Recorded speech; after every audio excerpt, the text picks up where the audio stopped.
In fact, a very powerful speech in India. Everybody is calling me asking me about it.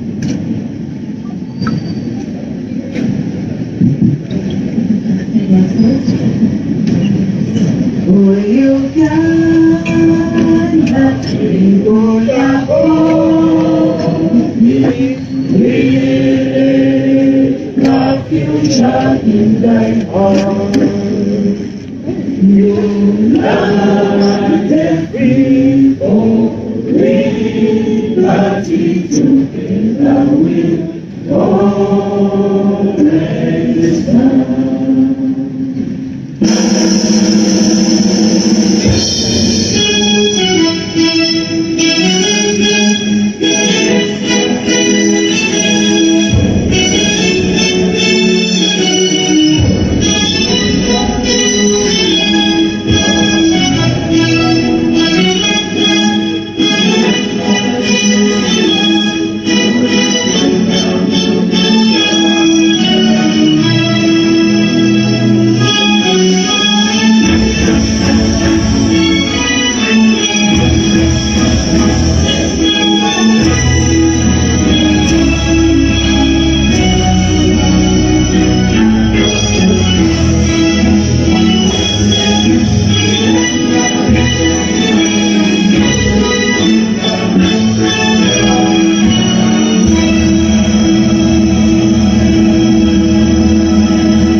Thank you very much.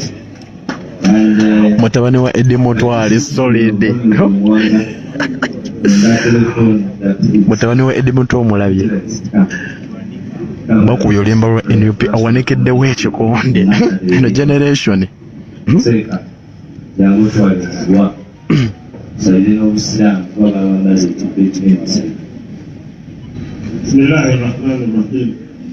والصلاة والسلام على رسول الله وبعد. اللهم صل عدونا أقلام من كلابك. أي أمر اجتيبا وصلنا نيوان بسجوي نجدا اجتيبا. أغلى بفتي يعني بانغاينو واسندي كني البروغرام أزوكو دينا. kusaba omupresidenti waffe omuteko omulongo w'ekitiibwa atuuke okulembedde bitwagala oba okumulema waffe Uganda nga mulamu bulungi era omuwe omukono gw'ekisa abeere nga tukulembera bulungi aluleko waffe Uganda. Nsaba buli muntu yazze wano omuteko omukono ogw'ekitiibwa ogw'ekisa n'abasigadde nga bali mulego w'ekisinde kino bateekeko omukono ogw'ekitiibwa. Byonna mbisaba Allah nga bitamunye ekitiibwa Ar-Rahman Ar-Rahim Allahumma Amin. So you can see one young Amanya Bishya Isa Abubakar Semonyo, Yoni Abid Wero District. From the Wero District. Have you ever dreamed of having answer to the president? You have never dreamed. Do you have it as a dream? Alhamdulillah. Go and have the handshake. Go and have an enemy, go and have fun.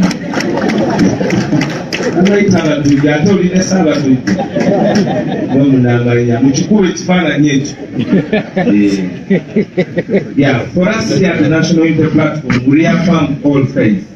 Anglican, Christian, born again, Muslim. Omulungi wa Sauda Madada, nze mbabuuzaako. Good morning once again. Because many of us have attachments particularly. So it is not right to discriminate or describe characteristically like they did people because of their faith. That is very wrong.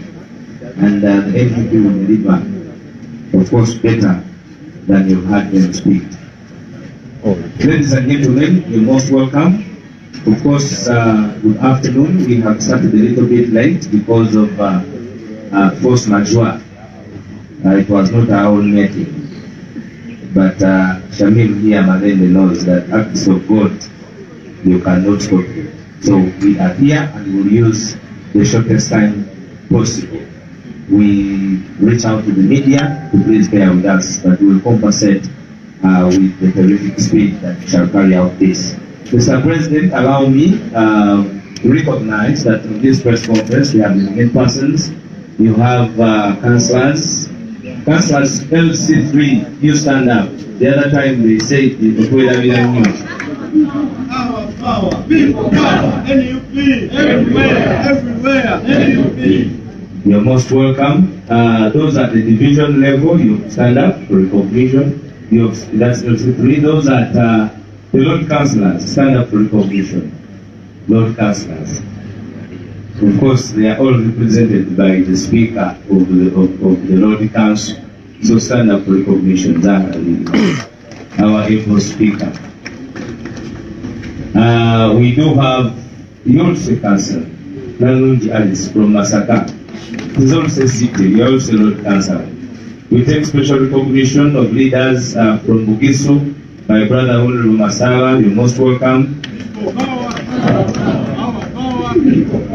NEC members, you're most welcome. Tata Mashindi, Musiri David Woji. District, Nadia, one of our very great people in delivering at the local government. Has not easy managing what you saw. You've done as well. Thank you, Nadia. Mr. President, you have Honorable Muyanja from Mukono is with us today. Tunaone Beyonce Sebo. Mukalaba kali akeero. Nene yope. Mukalabye.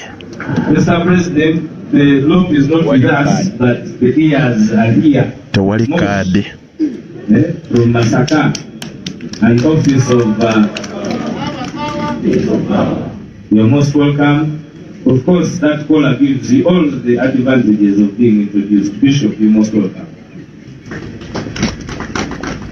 Tewali kadi. You're most welcome. Come and have the handshake with the president. I should exercise my powers. Because he comes from Entebbe. You see, Entebbe is a very interesting area. They have Lake Victoria. And I feel like I'm living in Entebbe because I come from Gija. You see what? Mr. President, that young man comes from Entebbe. He's a very good young man down there and doing a great job. I want to know Basima. The foot soldiers, you're most welcome. Members of the national owners and members of the national unity platform, you are most welcome. Councillor, you did not stand up. I need to expand. I did see you. She's also our councillor from Machingi Salvador. My sister Nakato, you're most welcome. And all other members, Katongoli Julius, Kantankaras Katongoli Julius, you are most welcome. And all other members, you're all most welcome. Arish Kanu, my brother, and Bobi, classmate, you're most welcome. And all of you that I have not introduced, I will do it another time. Mr. President, sir, our ministers, we have members of parliament, and we have the Honorable Seungu Gonzaga from Kalungu. We have Honorable Christine Kaya, my very good friend from Chiboga. We have Honorable Mwanga Chivumbi, the chairman of the Uganda Caucus. Wasauda wanga aliwa nice namulaba promotima kuna teguteredde. And also the head of the park committee, Neswat Tiwa. He has not served in that capacity. N'omusajja gona kwatira kusauda madada. The National Executive Committee, Farida Nabatanzi, you're most welcome. Our head of the Electoral Management Committee, the Election Management Committee, Master Walukamba, all the way from Mugui, you're most welcome. And Mundu Wawatu, Chairman Inyanzi, you're most welcome. Yeah, today is dressed like people from a particular country. I will not say they will say it's on their money, but it is in Europe. And our Secretary General, you're most welcome. Mr. President, all those people are here to witness what will be said. And of course, myself, Mr. President, I am so sorry. Shamil Marende, MP Kampala, you're most welcome. MP Kampala, you're most welcome. And my sister from Tisolo, you're most welcome. You're very, very smart. Bakaita Salimu. That is NUP. We know. Mr. President, allow me at this juncture invite Sauda Madada, our chairperson of the Election Management Committee, to come and speak to us. Madam Mercy, welcome.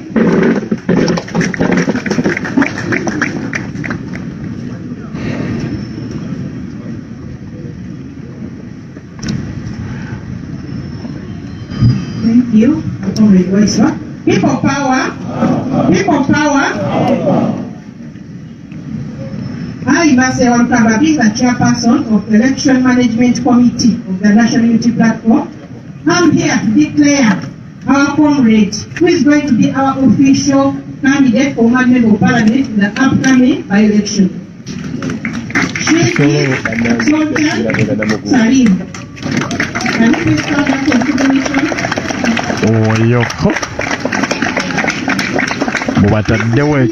Official candidate who is going to be our candidate in the upcoming by-election in Kisoro district. Please let's go there in big numbers to support her because the win is on our side. Mulamu Uganda, on the candidate waffe, Madada. omukono bagutwala bakayitiza mu kasengejja agenda okubeera oba tukwatira ebendera yaffe mu kawulu ketugendamu. Tezijagamakabasamene kuba sapooti tugiina tekalina tuwatumula batundika. Tugendeyo mu bungi tumusapootinge tusobole okuleeta win bawonawona twagala. Teri muntu asobola kumenya Sauda Madada ne baleeta omuntu ng'ayiika amata. But we shall support her. Salimu Uhuru. Mu by-election ezejja ekisolo. Yawuli aba NRM bwe mwalayo bawoomwo nnyo balonde abeesimbyewo ba NRM. So ye member of parliament NUP gwesimbyewo ekisolo mu by-election ezigenda okuba nga zigenda mu maaso bamwita Salima. Obweru wavuganya Beyonce. I would ask the SG to give guidance to Kanyume.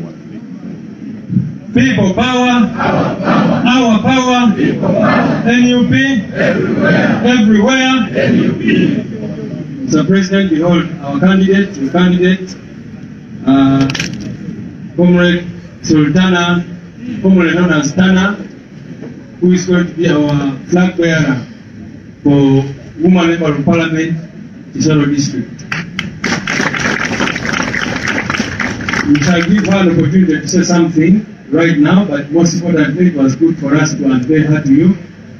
Unfortunately, they have given us a very, very short time for campaigns, only 12 days. You can imagine how unfair the system is.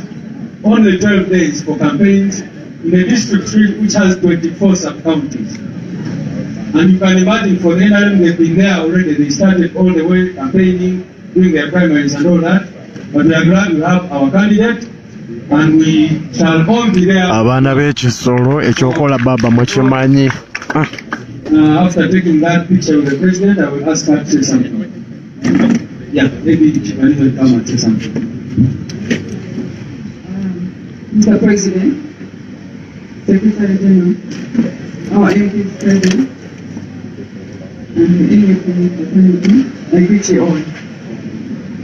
The people of Kisoro have come here as your sister, your daughter, the people from Kumbira, our Kumbira, the Bakimbi communities.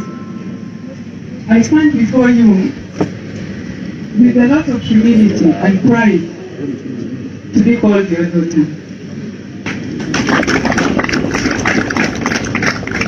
Kisoro district for the longest time, it's been 40 years, over 40 years, Kisoro has given full support to NRM. Where even they have a saying of Ijana Ijana. Ijana Ijana means 100% NRM. But we can see the people of Kisoro, the number of pledges that this government has given us.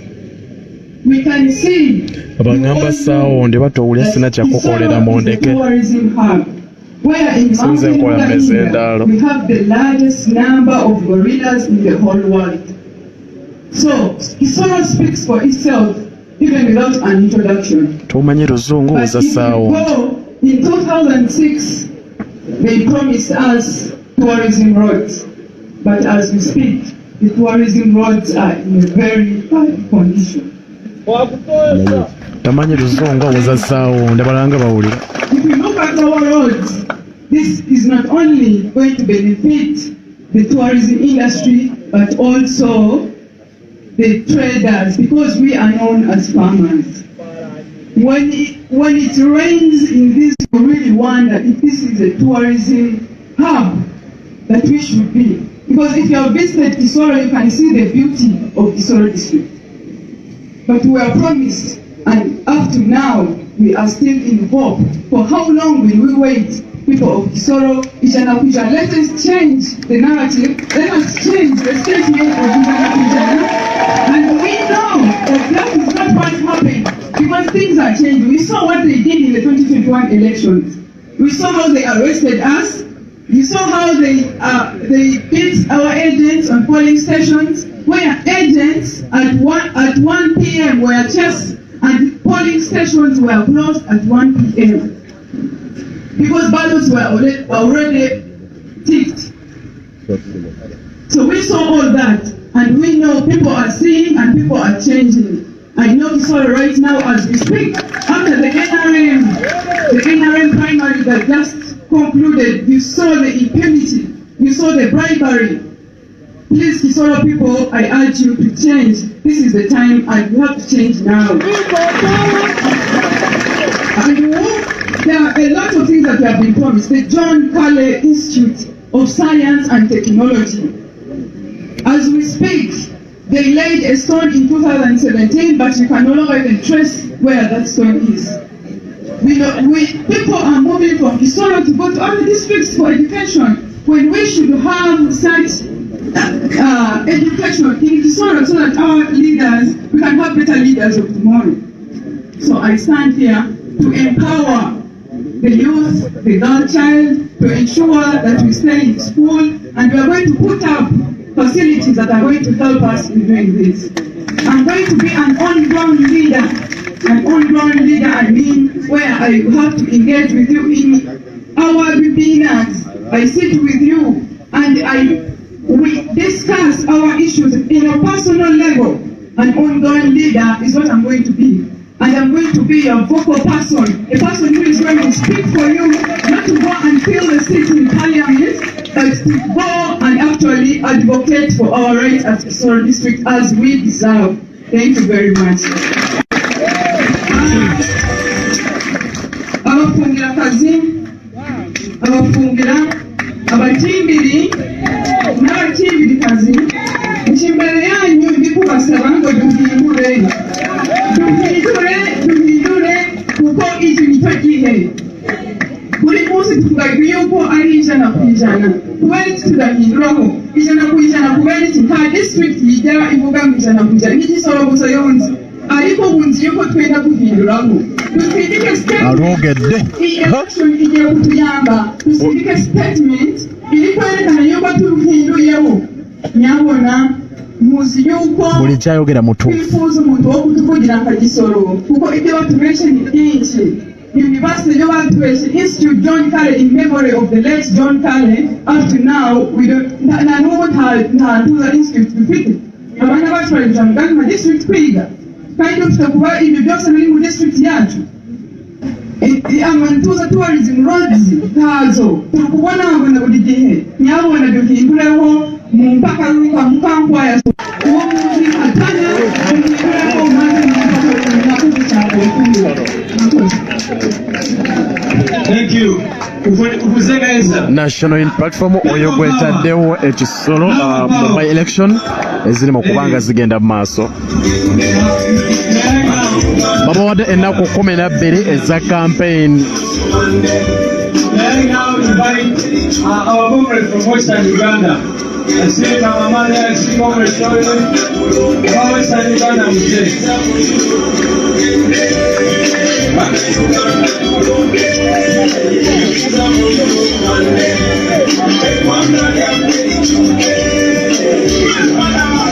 People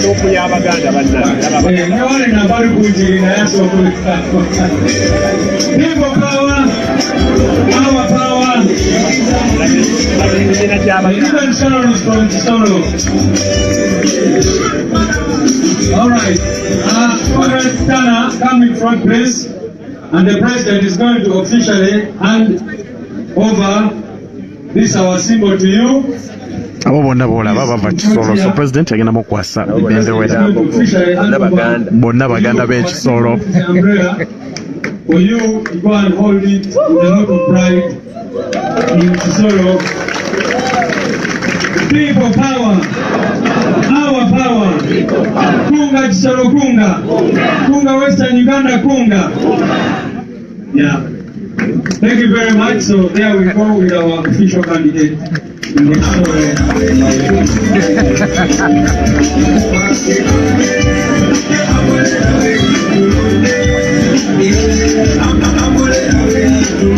Ola Sharon yafunye olubuto oyo Sauda madada yani Kisoro by election omukyalo oyo agwo bakwasiza umbrella oba kadi ya NUP oba eya National Platform okubanga representinga NUP mu district eya Kisoro baganda bange basebo ne banyabo.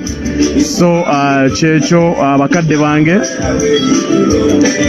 bamwita Salim baba wadde ennaku 12 zokka ezokola campaign owulire embaga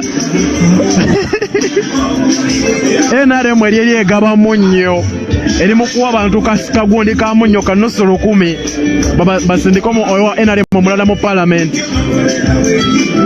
By election muzimanyi either omuntu kwa balonda mu kalulu ka general election abataliiwo so baba alina okuba nga bali pressinga ekifo ky'oyo omuntu.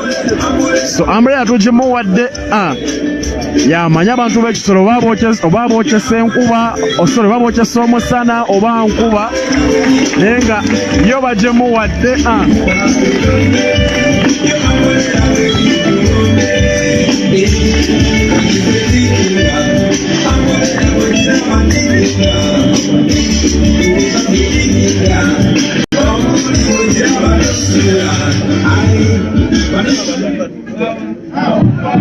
Our power. Kunga Kisoro kunga. Kunga. Kunga Kisoro kunga. Viva kunga viva. Kisoro we are coming. Kisoro we are coming. Kisoro tujja. The president and the secretariat will give me those 2 weeks in Kisoro. And I see what is in Kisoro. But Kisoro we are coming.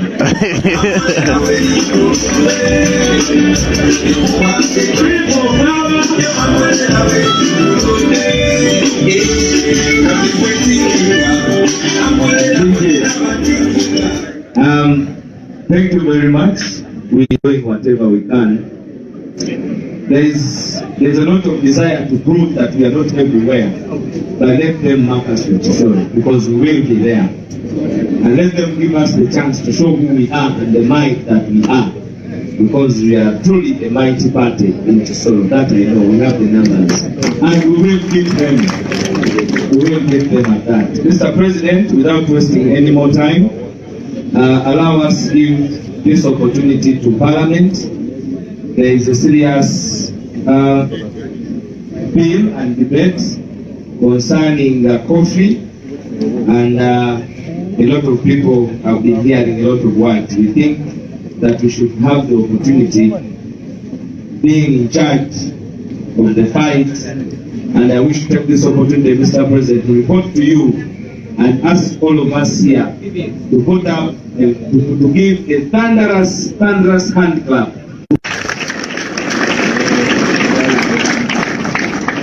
They have defined us right, that when we mean something, we go for it.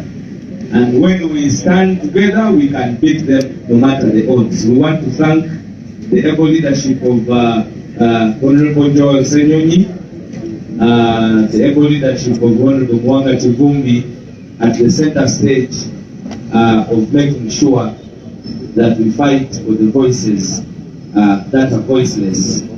They put up a very good struggle. You heard what happened there, and we are very grateful for that. So ladies and gentlemen, at this juncture, allow me invite Honorable Mwanga Chibumbi. But before I invite Honorable Mwanga Chibumbi, selector is very fun.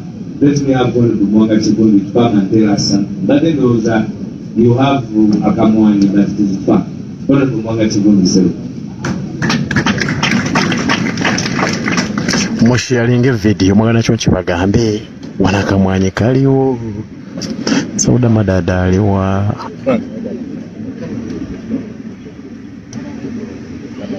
Your Excellency, President, Secretary General, and the National Organizing Secretary, and honorable colleagues, ladies and gentlemen, I will be given this opportunity. Once again, let me first explain who I am. I'm a chairperson of Uganda Parliamentary Caucus. And people should understand how I became a chairperson of Uganda Parliamentary Caucus. I'm deployed by the National Unity Platform to be a chairperson of Uganda Parliamentary Caucus. It's because of our numbers in Parliament, in the caucus, that I managed to be elected a chairperson. Therefore, I give first accountability to my president and to the party. That's why I could explain how far this is taken. Now, coffee. Why coffee? Nebigambo mubijawo bannaye kansirike. Coffee today is grown by 12.5 million Ugandans. They are in the coffee sector. Coffee today, this financial year alone, and Uganda net earnings $1.4 billion US dollars. 1.4 billion translated in shillings is nearly 5 trillion Uganda shillings. That's so remarkable. And why today? So when we are speaking about coffee, we are not speaking about any other crop. 2, coffee transcends Uganda. It's a national crop. Actually, there is a type of coffee that is not grown in Uganda at all. That is Arabic coffee. It is grown in part of Western Uganda and in the Bugisu region. But even today, coffee has transited the ordinary boundaries. It's no longer grown in Bugisu, in the parts of Rwenzori, no. Actually, Usoga, West Nile, and all other regions. Actually, today, the most upcoming region in growing coffee is Western Uganda. Therefore, when we are speaking about coffee, we are speaking about Uganda in totality. So what's a crisis in Parliament? In Parliament, we are now dealing with the very big government of Uganda. They do not come up with the policy of rationalization. My 10 years as the shadow minister for finance, we made the case that government was too big, duplicating so many roles, being extravagant, and in our manifesto, we advocated for a lean, efficient government bureaucracy. So it's actually the National Unity Platform that has delivered the agenda for cleaning up the extravagance in government. And we should clap for ourselves. Therefore, there is nothing like the government was with, because it is President Joel himself, no, it is General Joel Kaguta Museveni who abolished all these other things, coffee marketing board, whatever. Therefore, General Museveni should not lay a claim that he is a grandfather of rationalization. It is actually assumed the case. Now, from our standpoint, we are not totally against rationalization of agencies. And in Parliament, Honorable President, Your Excellency, we have supported almost 90% of agencies that have been nationalized. And led by the able leadership of our leader of opposition, Honorable John Osenyomi, we've been able to support various bills. But for every rule, there is an exception. Even the government agencies, even the agencies to be privatized, to be nationalized by government, it's not all of them. Some have remained. The National Oil Company, the National Oil Authority, including Kampala State Council Authority. If they want to talk about duplication, just go to Kampala State Council. They have a minister and a deputy minister. They have an executive director. They have a good mayor. They have a speaker, a very powerful speaker. So if they wanted to talk about duplication, they should have started with the KCCA and taken away all the ministers and blah blah and go back to the mayor being the head of that institution. But that's not to be the case, and we're not making that case. And I said the National Uganda Revenue Authority. By the way, Uganda Revenue Authority is also an agency that was created of late. It is also under the Ministry of Finance. Therefore, rationalization is not omnibus. So there are some agencies that needs to be spared. Now, why do we make a case for coffee? We grow coffee, export coffee, but we are not a hugely a coffee consuming country. Ethiopia grows more coffee than us, but Ethiopia consumes a lot of coffee internally. Nearly 90% and almost 95% of our coffee is for export. The countries where we export coffee have become very keen because of the new non-communicable diseases on what they are. So when you export to a country accredits you and satisfies you that the quality of the product you have exported, and for them they have imported, they are to a standard which will not cause health issues to their citizens. Therefore, for coffee, they accredited the Uganda Coffee Development Authority to have the power, to have the stamp, it's the only authority that stamps every bag of coffee that gets exported out of this country. And when that accreditation is withdrawn, you can no longer export your product to some particular countries. Therefore, the struggle one is that if you dissolve, because Section 4 of the bill talks about dissolving UCDA. But let me tell the country, the top of 3 years being marketed is not anywhere in the bill. The bill does not in any way talk about 4 years. They are talking about a dissolution of coffee, UCDA, instantly. When you dissolve, instantly you lose the accreditation. When you lose the accreditation, you can no longer export coffee. And therefore, this move by government, I don't know in which phase, is to ensure that the new wealth that has come up with adding up to 5 trillion is to really collapse the coffee. So we are telling the president, one, best practices for coffee. We are not the only coffee growing country. Ethiopia does, Kenya does, Brazil does, Honduras does, Vietnam does, Cambodia does, and a host of other countries. Now, the global market in its unique way for coffee is that coffee, not in any country, is being done through a main ministry. It is through an agency model. An agency model is like you have a special purpose vehicle for marketing coffee and growing coffee. And the thing about coffee export is about the quality of your coffee. However, the quality of coffee is not determined at export level. It is determined right from the nursery bed to how you organize your plantations, to how you harvest your coffee, how you dry it, how you roast it, and how you pack it, and how you export it. So along that value chain, you need a 24-hour monitoring capability by a specific agency dedicated to ensure that at no stage, at every stage, you have to get it right.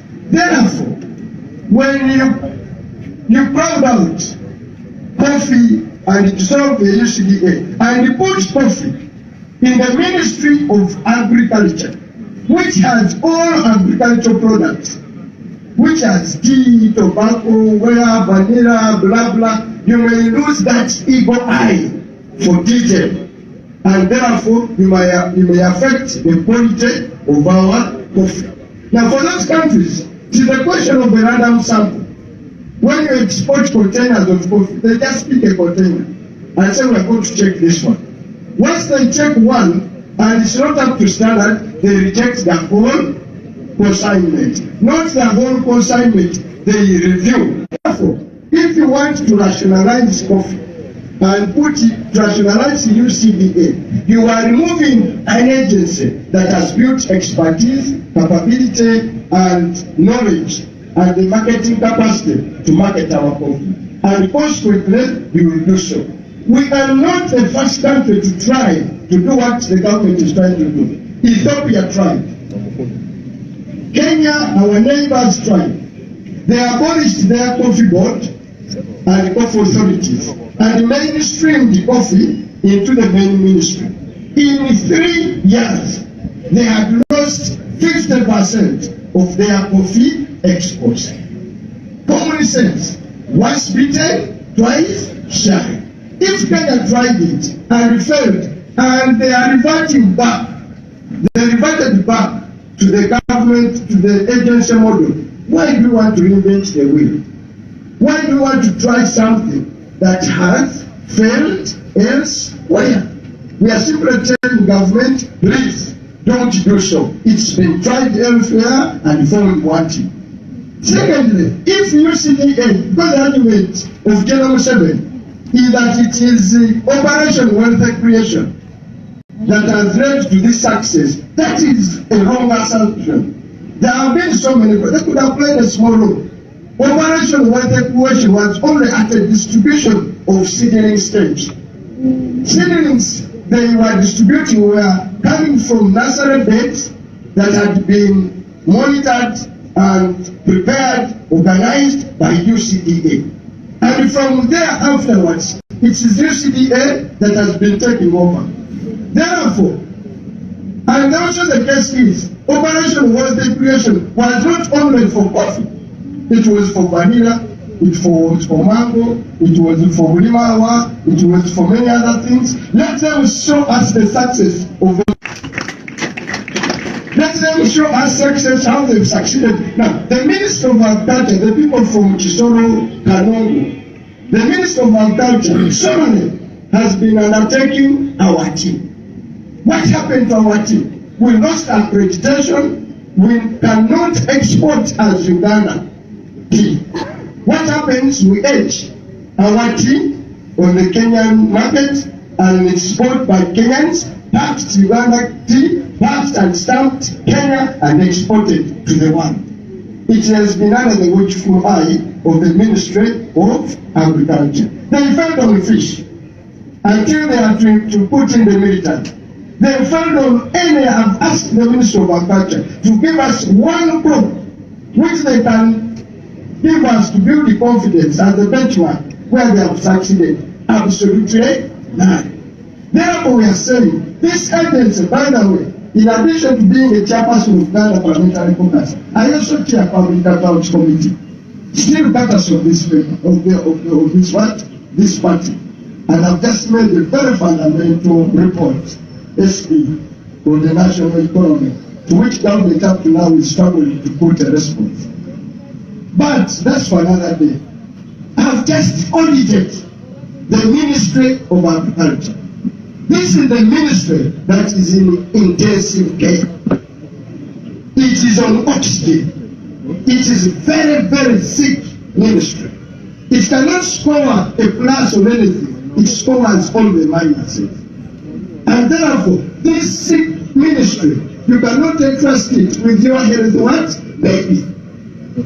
Now, the president of the party Honorable Robert Chagulanyi said in the morning, asked me to come and explain to you why the parliamentary stand, why the caucus. By the way, give due regards to our leader of opposition.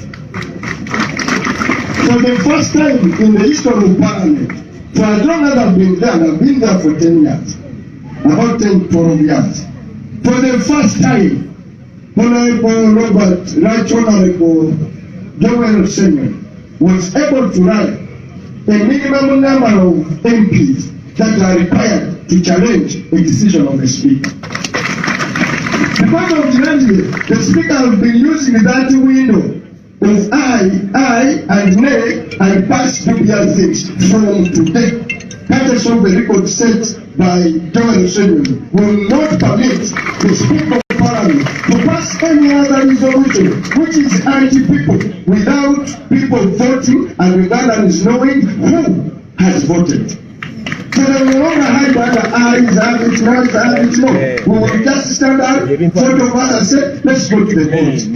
If the matter is that contentious, we will not do it on every other bill. But it's not that we think that Parliament. I think that's the National Unity Platform and our leadership that minister power for which Right Honorable Speaker Anita Among has been hiding to pass dubious budgets, dubious expenditure, where we can now have the number and the courage to challenge it. That's not a minor's achievement. Mr. President, also, I want to make, because finally, we are saying our position as a caucus is that don't rationalize, don't abolish UCDA. Rationalization means abolishing. Dissolving. Section 4 of the bill says we shall dissolve UCDA. We are saying basic practices of goodwill is to do it through agency. And the President, Mr. President, you can no longer, and I think Museveni is going to be hooked on this one properly. If he believes in it, we should wait. Mr. President, in the next 12 months, we shall find him down in the trenches. And on coffee, he's going to lose totally. So we are in it for a long haul. It's not an issue I'm going to give up. It will not stop on, even if the martial numbers, this one, we will struggle and take it to the people of Uganda and we tell the President, hands off. Actually, there has been a propaganda, which I will use, Mr. President, in a minute to debunk. The propaganda is that the President called me on the question of UCDA. The President did not call me. Led by the able leadership of the leader of opposition, we agreed to do everything to talk to anybody to save coffee. So in the morning, we decided to meet the Speaker of Parliament and make our case. By the way, let us struggle to go to power. You plead with these people as if we are pleading with the angels on simple, obvious things. So in the morning, the Speaker knows. The caucus met the Speaker. And in the meeting, we made the case. The Speaker said, 90 people are damn right. But my hands are tied. I'm sent to do this job by the President. And the army ministers went a little bit dishonest. Without seeking the opinion of the caucus, she called the President. There and then, said, Mr. President, the caucus is here. It has made a good case. We think this bill is wrong and therefore it should be removed. That is their view. And without even the says, Chairman, here is the President. Here is General Museveni. So there were two things I could do: to refuse, and when I refused, she would have said, it's you as the chair of caucus who refused to speak to General Museveni. So what do you do? I said, okay, give me that General Museveni. Even they said, you want to do Muganda. Womututu obuzabuza abantu osikama wanga okola biki mulyeyo mubuzabuza abantu temutegeera. Very crude and becoming of the President. For someone he has never talked to. Then I said, okay, Mr. President, truly I come from Tambara. When I meet any stranger, I greet him with salam. Okay, salam alaikum. Then he realized that civil people don't start addressing others. So and he shut down. I said, now, okay, now I hear you now. What are you saying? I told him, Mr. President, what the hell do you want our coffee for? I gave him all the rationale. He said, no, my government, you will not accept your propaganda, you are listening to people. I told him, Mr. President, you will accept. I used it now, you can't call the President General. I said, General President, our stand as the caucus, our stand as the coffee growing community in Uganda, leave UCDA alone. And the business was closed. He said, you go to hell. You are just another radical Uganda. That's why God is good. All the time God is what? Now the country did not know that this law had been brought to target a particular tribe until the Speaker of Parliament on the floor of Parliament now reviewed. She forgot to switch off the mic. That's why God was fighting for the people of Uganda. She forgot to switch off the what? The mic. And we made the blood of all brothers. By the way, in other countries, if it had happened in Europe, in everywhere, Anita Mom would have resigned yesterday. When things happen, a Speaker of Parliament, whether you are appointed by the, for example, I'm a chairperson of Uganda Parliamentary Caucus. Much as I'm NUP, I have other members of caucus who are not NUP. I have members of caucus of NRM, of DP, of CP, of independence, as long as they come from what? This region. So when I'm in that chair, I don't necessarily take the national unity position. I try to, even if it's a national unity position, I try to market it. But I try to try as much as possible to be neutral. Because that's the leadership code of what? Conduct. Now, the Speaker of Parliament is instructed by our rules of procedure to participate, to debate on a matter on the floor. But for her now to take side and say, do we have numbers? That means she had a side. Then he used the staff of Parliament to say, please ensure these Uganda don't get the numbers. Now, the Speaker of Parliament in Uganda, we have the anti-sectarian law.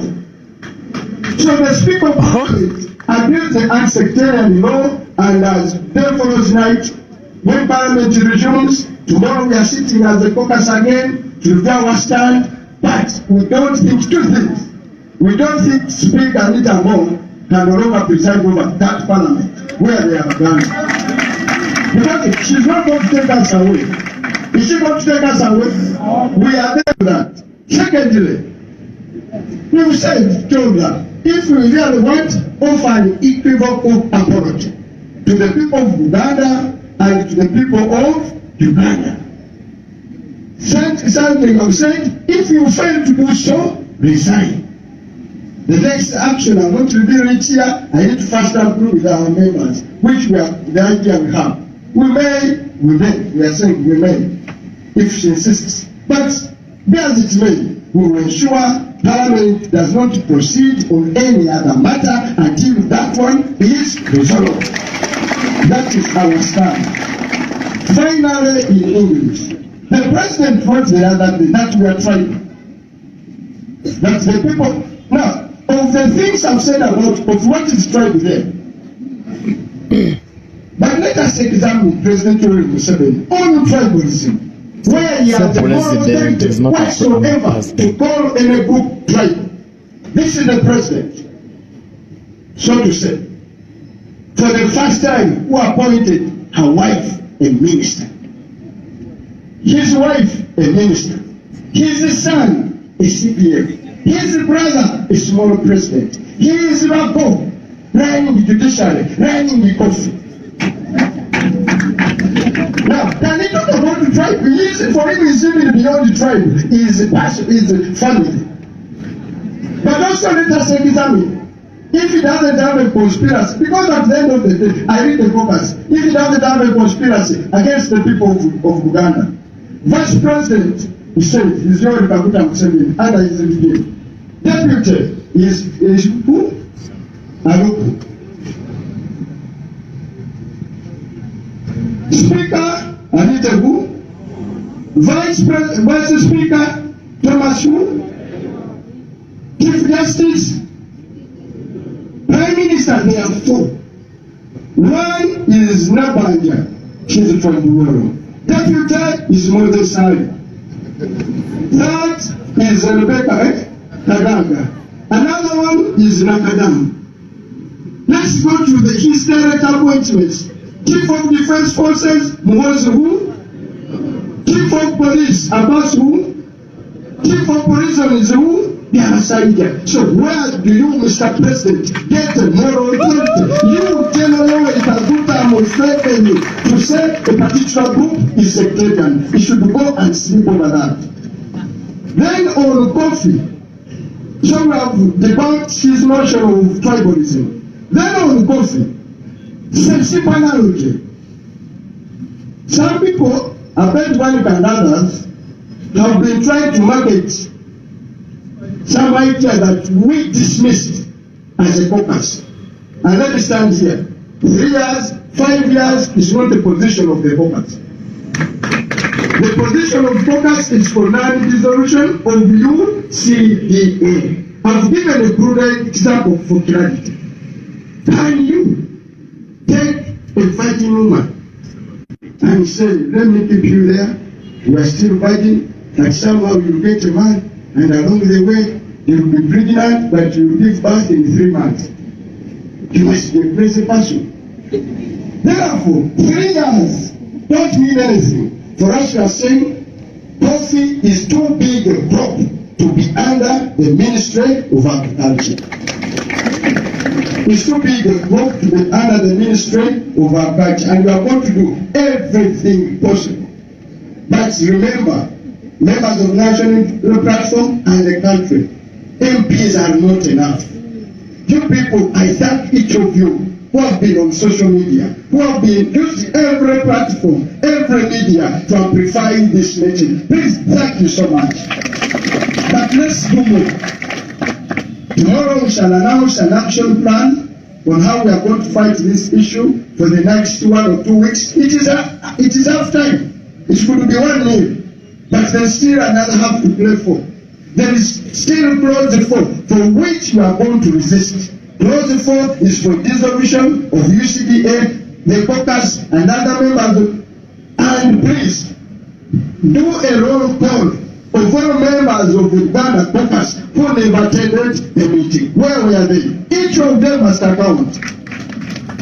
Where were you when the coffee was being taken? Yes. Mr. President, I thank you so much, Your Excellency. Muganda kantandikira Jenkomi. Nasijja kulwawo. Ekyogera the President tasobola kujja wano takyalina moral authority General Museveni. Museveni takyalina moral authority kuyita muntu yenna tribal. Teri ali tribal bwe kusingayo Museveni. Bwasinga okuba tribal. Why President wa Uganda yakasooka okulonda mukyala wo n'omufuula minisita n'olonda mutabani we taiti akulira amagye muganda wo Jenosali Musale y'omu bakyalinga naye President omuki omuto n'akwata bakoddomi be kati mpulira mukoddomi we omulwawo ogwo ngenda basomera wano kampani zemanyi okumanya Museveni alimba lowooza tuli badongo Museveni fala wetwogerera yamaze dda okukontraktinga ebitongole ebimu okutunda emwanyi era ngenda bibabulira wano nga mala mutegere nti ekimutwaze emwanyi ajjawo UCDA kugisa mu nsonda agiwe peneti kugisa mu nsonda agiwe ki bwabo yamaze okukola endagaano ne kampani y'abachina Chinese Construction Company okugenda okutunda emmwanyi wa eChina ekinaavaamu nti emmwanyi zijja kukola ebbeeyi ku faamu y'omulimi. N'olwekyo tukireeta tutya ku Mr. President tukuyite mutabani naye gavumenti yo tewalonda jeno Museveni katugitunulemu bweba Abaganda tubalinaako kikyamu. Olaba omusajja oyo Ssaabasajja nga mugagga nga mulwadde ng'ayagala okujanjabi ng'abanja gavumenti ya General Museveni bilioni 2.5 teyasobola dde okumuwaako bilioni 5 musajja watu yejanjabi omutya omulwadde alwadde akubanja notamuwa sente notamusasula ki sente ze nenekyala welonda kabinet katukitulwemu se omanyukawo alipo sipiika palamenti kuba bayisa mukokasiyo ayitamu tayewa yamyuka omulamuzi Winidolo baprime minisita bali bana baye ye Winidolo baprime minisita bali bana asooka amuddira Moses Ali aba mu West Nile amuddira Rebecca Kadaga Musoka owokusatu Nakadama Musoka seba Abaganda bakola ki Butera ye deputy chief justice Butera ne mubaloya nakusomya amateeka wano tofunayo wadde n'omu obakale beerako mu nyumba waki na chief justice n'ogenda n'olonda amagye n'ogawa muhozi Kanyerigoba n'olonda poliisi n'ogiwa baasi n'ogenda n'olonda ki prison n'ogiwa byaki byabasajja kati atukwata yani ye muhozi Kanyerigoba na baasi atusalira emisango ye Winidolo atutwala akutusiba otusibisa wani wabeamusayike ne kooti y'amagye anyagikulira bainawe ani akulira kooti y'amagye abaana baffe tebawadde yani ne kooti y'amagye naye yamuki yamugabe nangenda ku bitongole ebitesi ani daleta wa iso magambo anamumyuka Katabazi ani daleta wa eso badipisi bonna so president ebyamawanga bifeeko sirika Museveni sirike ku byamawanga amawanga ekyayi yesapa yedina gyoya ewaka waliyo ne byabakama yakulya akakiiko kaki kebyokulonda kakati kwesaba omusajja nkule General Museveni ojawa notengerera nose ekiwandiiko kyabo b'amawanga teri akusinga kusosola amawanga okujjako gwe naye wali ogenda mu nsiko ate National Unity Platform mugirabe Secretary General waffe Rubongoya kiki ekyo oyo Muganda oyo Muganda kakati ffe awo twasukkawo dda awo wooli mu mawanga emboozi y'amawanga giveeko totubuzaabuza ensonga eziri mu ddiiro bbiri esooka emmwanyi togikwatako eryokubiri Anita Amongo eyakoze byakola togenda mumwekwekamu yekwekebwo ogenda kutusansanya must kati ebyo byotubuulira ebirala mboozi ginumye olwatuli gimulanga tukutwale wamu Katonda so totunyumye tetwagala abavuga ennaku zebagamba tetwagala kukola ki manya tetwagala kukola ki manya twagala ebintu bibiri omwanyi giveeko Anita must resign zensonga mmeka bizi kati totunyumiza mawanga biki byonna bwe tugamba kyemwanyi bajasi be bagikolako obulima abo bwe bakolako obulima vanira bwe bakolako aliwa bayinya abantu obusaanyi buliwa eyo minisitule gyakwete tetwala emmwanyi zaffe nakamala gikolako audit eyo ye minisitule yagula embuzi mukitegera yagula embuzi emu obukadde 7 embuzi emitwalo 2 ne zifa mu wiiki 2 nga baziguza obukadde buki buli mbuzi zafa mu wiiki 2 waitootali mbuzi naki ye minisitule yagula tractor abatamanyi tractor ekikola tractor hydraulic system eno yensitula yagula tractor n'ekitwala ekalamoja nga tekuli n'amaplate naye nga zagenda nga hydraulic system zaazo tezikola ziri eyo mu Uganda zonna. Eyo minisitule bagiwa okutambuza amazzi ag'ennimiro etwageyo pampu n'emu. Eyo minisitule erwadde covid eri mu ICU tosobola kutwalayo bebi waffe emmwanyi. Yaganda ne kubaita munanansi what happened? Ebyenganja byagirema buli kimu kyakikola ki n'ekirema kyatasobola kubunga tutuusa mu mawanga mwebaza omubaka wa palamenti 7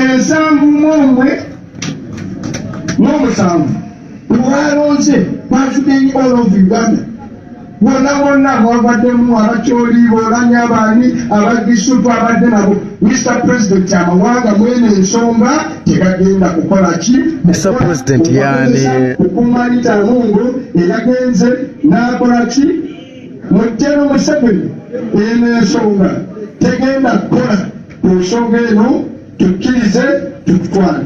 Nekimugambe na kino mu abantu bawa mubalembera ng'enkokoze ki buli omu twebaza abali ku social media. Waliwo omwana yakyekoledde senga mumanyi yagenze n'akuba emmandwa n'akuba omukongozi emmandwa kanyunyusi yakoze omulimu. Waliwo abawala tulabye nga boogera ebigambo ebirungi ku social media. Buli omu gyali speak so act like so. Tujja kugenda mu maaso tujja kuwangula Ssaabasajja Kabaka awangaale. Nakati banzijukiza wano giri emyaka ebiri egyapa edibwani esatu ebyo bibye etaano ebyo bibye fe position ya kopasi ebikirya ekyo simu nze muwanga Kivumbi nsula ne President General Museveni enamba yange tagiina. Twali twegayirira bannange tubonaabona twegayirira sipiika ku makyalo tutegeere tuleme kugenda mu palamenti kulwana nebunga ababaka ba palamenti bonna abatagala mumwanyi tugende tusinkane sipiika. Bwetuba twali twogera ne sipiika ega nti ngamba tegedde nnyo ngambulabika muli batuufu nnyo ensonga zammwe ngeze ez'amagezi ensonga zammwe nga eza common sense naye n'ensonga pulezidenti yagituma gisobola gibasabirawo mu ngeri y'olukwesikwesi n'akwata essimu nga tuli mu miitingi awo n'ababaka bonna n'akubira pulezidenti nti amubuulire bitwogedde oba kyabimubuulira bulungi nabanga tabitegedde bulungi naye mukazi wattu oluvannyuma naga nti kale ne kyamaani atwala abaana ababaka waali yogera naye nga tuteze bukoge bubiri betugamba okwogera ne General Museveni ajja kugamba nti ffe twawaayo emwanyi twagwa okwogera ne pulezidenti. Nengagali nze ndi musajja ate oyagenda kunkola ki n'agimpa n'atandika mu ngeri etali ya bulijjo nagamba omaze ebbanga lyonna ng'oli mutuddu nga nkunoonya nagamba kakati gweoli eyo musiriwaza abantu mwonoona abantu musiga bukyayi bw'amawanga nayomera eddakiika naye musajja gwe n'enkola eyaffe ey'okufiika omuntu bw'otamanyi olusuka n'okola ki n'omubuuzaako ne bakale nze yakuzibwa obulungi kakutondera esalamu amuguse ku mpisa bwe namuyingiza ku mpisa olwo n'addamako omutali ogamba ki ne munyonyola byembanyonyodde ku mwanyi kyemwanyi kiveeko togikwatako y'abantu baffe ye maama ye taata yetubeezaawo kireke ne munyonyola bayizawe wakati w'emmwanyi n'amafuta nemugambagana amafuta akonteredde ebitongole National Oil Company ebisaawo ebiti yakusaba enamba yo bati yajokusaba eya mobile money $22 ebyo biri mu ndagaano $2 okumala emyaka 25 si buli mwaka mu myaka 25 $2 ng'olubagamba eddoola balo y'amafuta ekyagula $5 olwaleero balo egula 10 biki wayogera ne Museveni soko bitumalireyo tugenda kufunamu $billion ng'eggwanga kubanga endagaano mbi nabanyonyola ddanga ne finance minister kyamafuta Museveni yagatunda wano kalombo ebyekayagala wano tekyabyayagala oba kwali leero twalese $1.4 billion ffe tunafuna million bags 20 tugenda kuba tulina $3 billion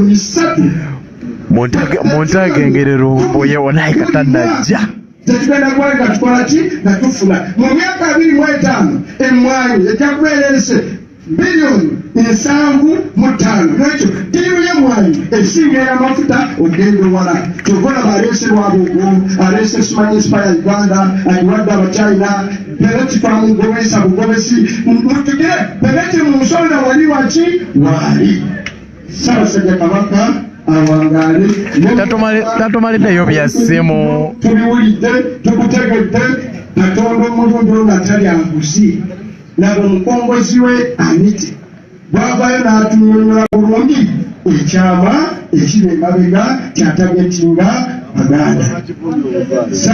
Mwamutegedde n'ekiserensi webali kunonda n'empulira n'embeera finance minister n'embeera kyeyawa kokasi n'embeera kyeyawa banka singa sigwe singa siriiwo kojja muwadde ebiri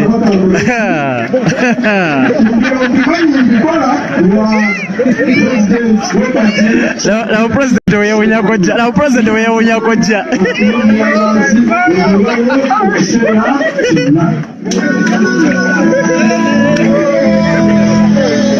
naye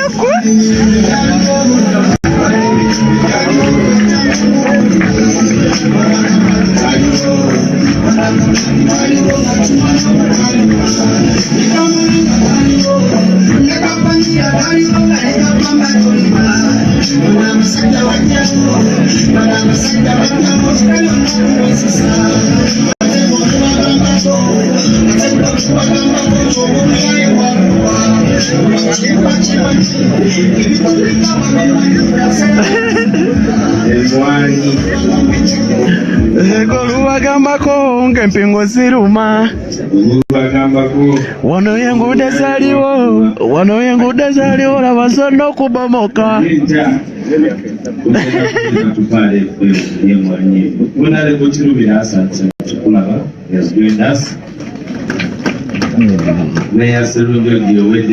lumbu yatabaddewo bino obugenda kunnuma kuba ensonga ze bayogera ku ssimu tazimazeeyo ensonga ze bayogera ku ssimu ne Museveni teziweddeeyo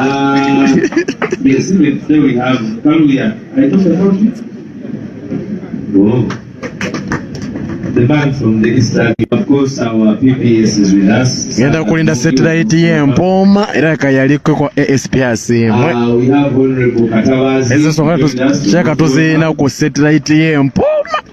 We have Honorable Serukenya David, you're most welcome. Actually, Savagabo. So, Mr. Mwanga Chivumbi, Permanent Secretary wa Ministry of Agriculture, wamwita Meja Chasura Chomoka. Naye minisita wa agriculture mu by'okuba yafuna omudaali mu ministry yali bamuyita tumwebazi ye mumyuka wa minisita wa agriculture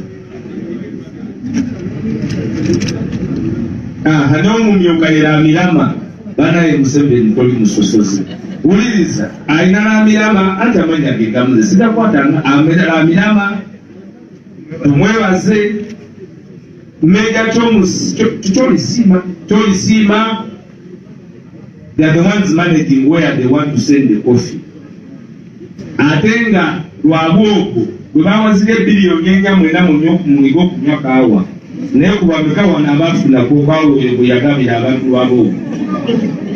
Era ne mu parliament ya Uganda Anita Among ya facilitating Lwaboko okufuna Lwaboko yawasa mwala wa Museveni kati uyo mukodomi waki wa Museveni omulimu gwakola kati gwa kutunda kawa bamuwa $1,000,000 ze billion 3.7 anonya akatale nawe bakuwa billion 3.7 n'obanga ogere waife mu kyalo Iduki wabulayo osobola ononya bantu abafuna alina 37 billion nya kunywako mbwabali abantu baliko okunywa kawa kyokka ate bamwongera 3.7 agenda mutunda ebweru nyo yayogera ku mawanga so byonna bali mu kwesi ye yennyini kuba twagamba dda nti Pineti ye Museveni Pineti ye Museveni so Museveni akozesa kati gavumenti eno gye yawamba okuwa Pineti okwewa parliament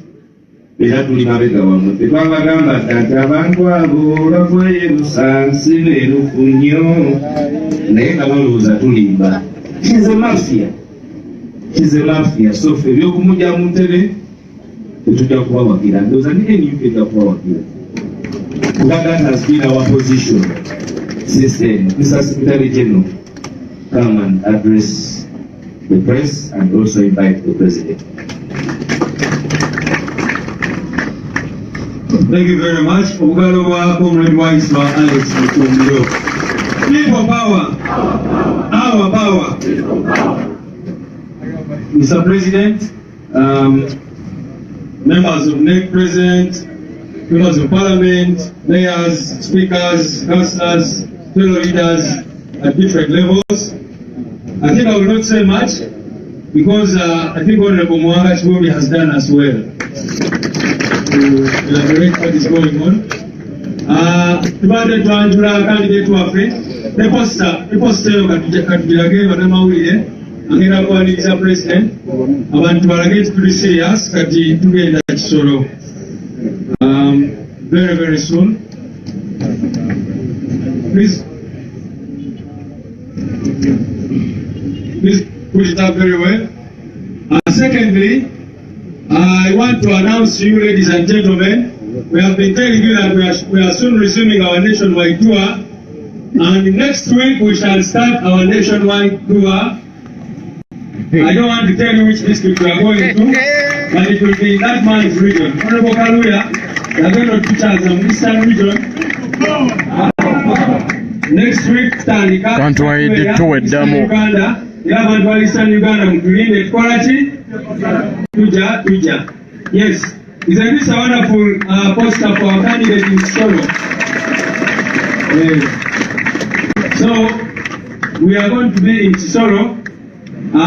The nominations are going to be this week in Kisoro, and we shall all be there to support our candidate. Ngenda Kisoro ndabe ebireyo. Ngenda Kisoro ndabe ebireyo Kisoro. Sauda madada yamanya kati nechanze. Batwa akabanga akatono nnyo for campaigns. Gwelaba district erina egombolola 24 naye ne bakuwa ennaku 12 zokka okukampeyinga. Ate mumanye nti ebyo ebitundu biri diverse. Olaba osobola okuva mu kitundu kimu ng'olina okuvuga essaawa 2 okutuuka mu kitundu ekirala. Naye okuba tebaagala tutuukeyo, kyova olaba batuwadde baagala tubeere mu gombolola 2 mu lunaku lumu, which is not practical. Mukyukire kye bakola last time mu kalulu kwa president, edda etteeka lyali likyogera bulungi nti presidential candidate alina okubeera mu district emu buli lunaku. Naye mu kulonda kuno kwaggwa kubanga baali batutya nnyo baatulemesa ne twesanga tulina okukola district 3 buli lunaku. Kati bye bakole ebyo kyova olaba awamu twali tugendayo ssaawa 4 ez'okumakya ne tuvaayo nga tulina okubeera wala ssaawa 6 ate tuveeyo tugenda walala ssaawa 8 oba 9 era ne bakugamba bali ssaawa 12 olina okuba olekeddeawo okukampeyinga. Kati nkyasikiseeyo mukitegeera mwena nti bakimanyi bulungi nnyo nti singa tufuna ekiseera ekimala n'abantu b'Ekisoro ne tutuuka mu buli kitundu kyonna mu disitulikiti eyo baba tebalina kyebalimba abantu kubanga bo batambulira ku bulimba byabadde ayogerawo kandidate waffe 100%. Bagenda ne basiruwaza abantu tebabawa services. Mwana wajuzi twagendayo president waffe bwe yakyalira abantu beeyo abatwa nasanga nga tebalina tanks, tebalina mazzi, tebalina kyakozesa kyonna. Era ne tugenda ne tufadde libalingira tanka n'emmere n'ebirala bwe bityo. Kakati abantu abo ne tugezaako okubagula amaaso. Kati kyova olaba batuwa period ntono nnyo eyo campaigninga kubanga tebaagala tutuuke eri abantu tubazuukuse tubagule amaaso. Naye ekyenjagala bakakasa tugenda kubeerayo era tubasaba mwenna abasobola mugende mubeere Ekisoro at least mukole ekintu kimu kyonna ekyokuzibula abana abantu amaaso okulaba nti 100% tekola kubanga 100% kudiikinga abantu tebalina byakulya ng'abantu tebalina mayumba tebalina we basula abaana tebasoma. Eyo district is one of the poorest districts in Uganda. Eyo gye twogerako Kisoro.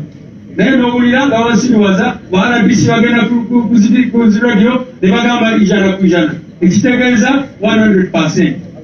Mu kulondoka kwabwe baalaba bye twali tukola ne bakwata bano abantu abasinga ne babasiba candidates agents baffe ne babasiba n'ebirala bwe bityo. So tujja ekisolo okulaba nga candidate waffe Honorable Tana kankuyite ne Honorable nga bitaali naye tekulaba nti asobolera ddala wa Honorable amusobolera ddala bwoleka kale abanange nga si tuteekute bonna bulala. I don't want to waste any other time. Yeah, before I actually, that's a very important thing. Before I invite the president, our comrade Achileo is here. Where is he? Comrade Achileo, who just returned from detention for a very long time.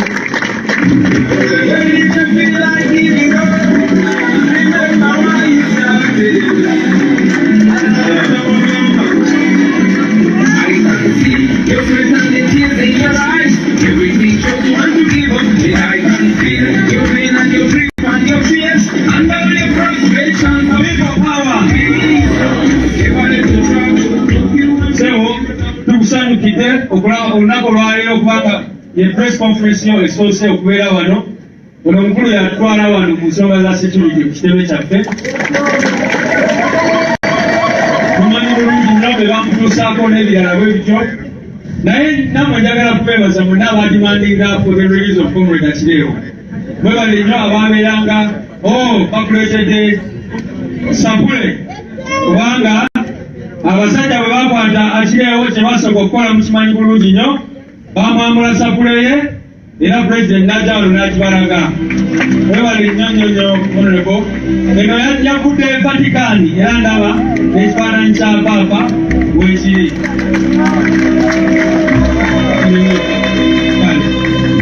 Muganda waffe Achileo, thank you for coming back. Ate webale nnyo okukomawo ng'oli strong. Webale nnyo. Mr. President, without taking any other time, let me invite you to come and address these people and the nation. People power! Our power! Kati azze atana sharing atana likinga video kati azze kubyogera wale emirembe gyaliwo.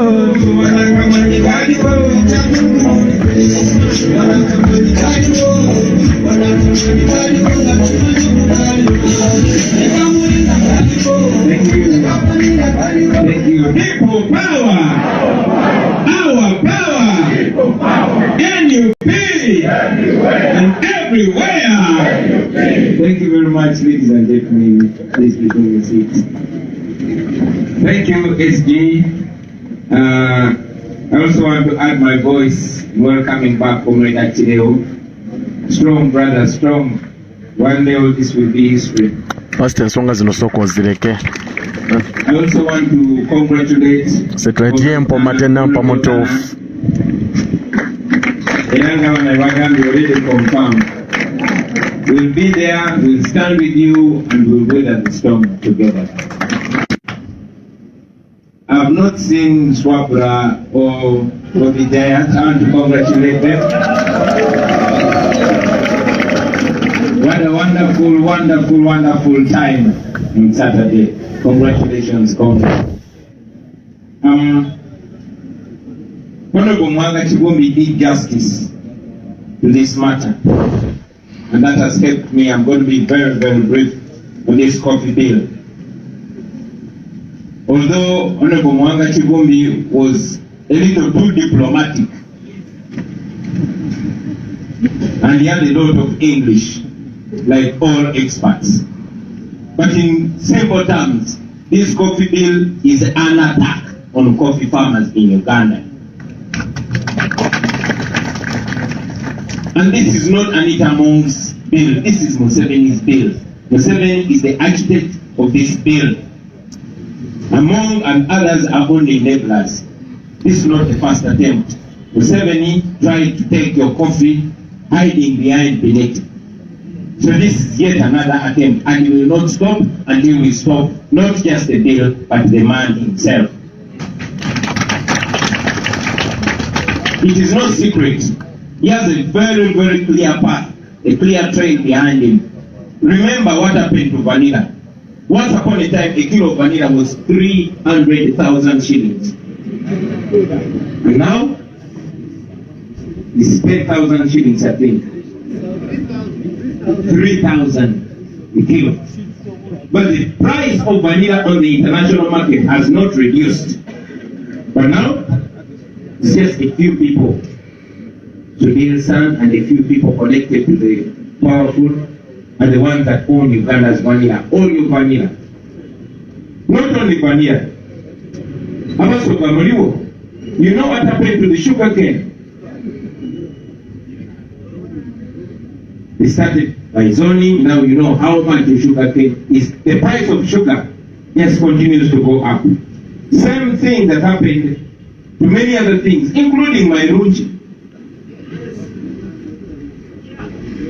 Pineapples, etc., etc., etc. The people that come from West Nile, you know what happened to tobacco. No wonder you don't have thriving, distributors, you don't have sportsman, Benson and Nikes, and all those other cigarette factories and manufacturers here anymore. It was deliberate. The people of Western Uganda, you know what happened to milk. Milk products have never cut prices, but your milk was controlled and given to one family, Museveni's family. You know what happened to our gold. Now gold is exclusively belonging to one family. And all the gold mines, if it's not for Janet, it's Mohozi, it's not Mohozi, it is Solo and others. You know what is happening to our fish. You cannot fish on our God-given lakes, given to a few people. So me, I want to be blunt and say that all lucrative sectors are given to Museveni's family in a way of colonizing you further, of taking away your national wealth, of making sure they control your income, because only poor people can be effectively controlled.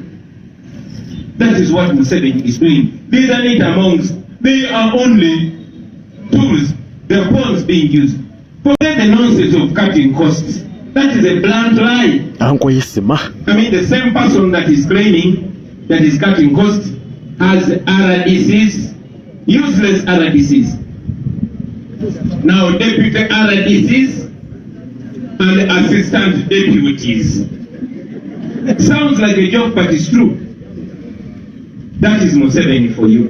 The same person who claims he wants to cut costs has 82 ministers. Many of them, I'm sure he does not know them. That's the person who's claiming he wants to cut costs. He has presidential advisors. He uses 2 billion every day.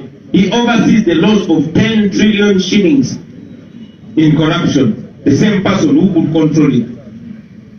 It is under his protection that one of his courts smuggled a bill of 9.6 billion shillings. Apparently, like Comrade Wise was saying, to teach Ugandans how to drink coffee. That is the person who is claiming to want to cut costs. In the Dubai Expo, they spent 3 billion of our money just to hire a stall on Dala, Memorial of Dubai. 3 billion commissar. The same person, the same regime that claims they want to cut costs under State House alone. I mean, he claims he wants to merge, and that's a lie, it's not merging. Like Honorable Mwanga Chibumbi put it clearly, Section 4 of that bill. Put it clear. They want to scrap UCD and put it under Ministry of Agriculture. But the same person knows that we have URA, but he created the Revenue Intelligence Unit and gave it to a known thief. The same person knows that we have Ministry of Health, but under State House, there is Health Monitoring Unit with a budget. The same person claiming he wants to cut costs. We have Ministry of Lands, but he created Land Monitoring, Land Protection Unit under State House. It goes on and on and on and on and on. You have IDG, but you have State House Anti-Corruption Unit. So, I mean, those things of saying they are cutting costs, it's a lie. It's a wrong excuse. But that's the Museveni that we have known all the time. And those of you that didn't know him, now that is the Museveni for you today. Our farmers, our coffee producers, have wailed and said, save UCDA, it's helpful. Because indeed it's helpful. Yes, our coffee is not as vibrant as it was in yesteryears. But UCDA has been very helpful. Under UCDA, you've seen that coffee farmers have been happy. They've noticed a growth in the production of coffee, in the value of coffee, on the international market, etc., etc., etc. So, why then stop something that's functioning well to reduce it to a system of things that have failed? You have seen the corruption in the Ministry of Lands, even before the current minister. I mean, the same Lands Ministry oversaw the selling of national ranches to individuals, companies, and groups. And now, that's the same ministry under which you want to place our coffee. In a brief, Museveni wants to place our coffee in the hands of Rwamirama, in the hands of Tumwesige, in the hands of, who is the permanent secretary? Major Tom wants to place your coffee. So this, in no uncertain terms, is an attack on the pockets of the coffee growers, and he knows who the coffee growers are. It is a plan to have a few people take your coffee and control you financially and economically. Also, the idea of putting a plant in Tungamo is not practical. Why? Because coffee growers are scattered all over the country. You have to tell me coffee from Bobi has to first travel and go to Tungamo. Good evening, Mchala Maria. What was the logic behind that? Is Tungamo the most vibrant coffee growing district in Uganda? You know the reason why they're doing that. So, ladies and gentlemen, looking at the spirit in which this bill was brought, I can tell you it is an attack. And I mean, God is wonderful. It works in different ways. And it in English there's a kind of tongue slip called a fruitish slip, where you accidentally spill the beans and say out what is on your heart. In Uganda, there's the manga bakita batya mu Lusoma. Changu Ismail Mogologo enzo gitonyonyola. In Uganda, manga gye bayita bwanika.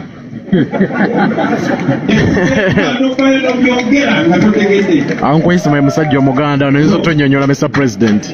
It's not very good to joke with these Maganda because they have that mandwa. Ended up spilling the beans. So, this bill, ladies and gentlemen, me, I will be crude.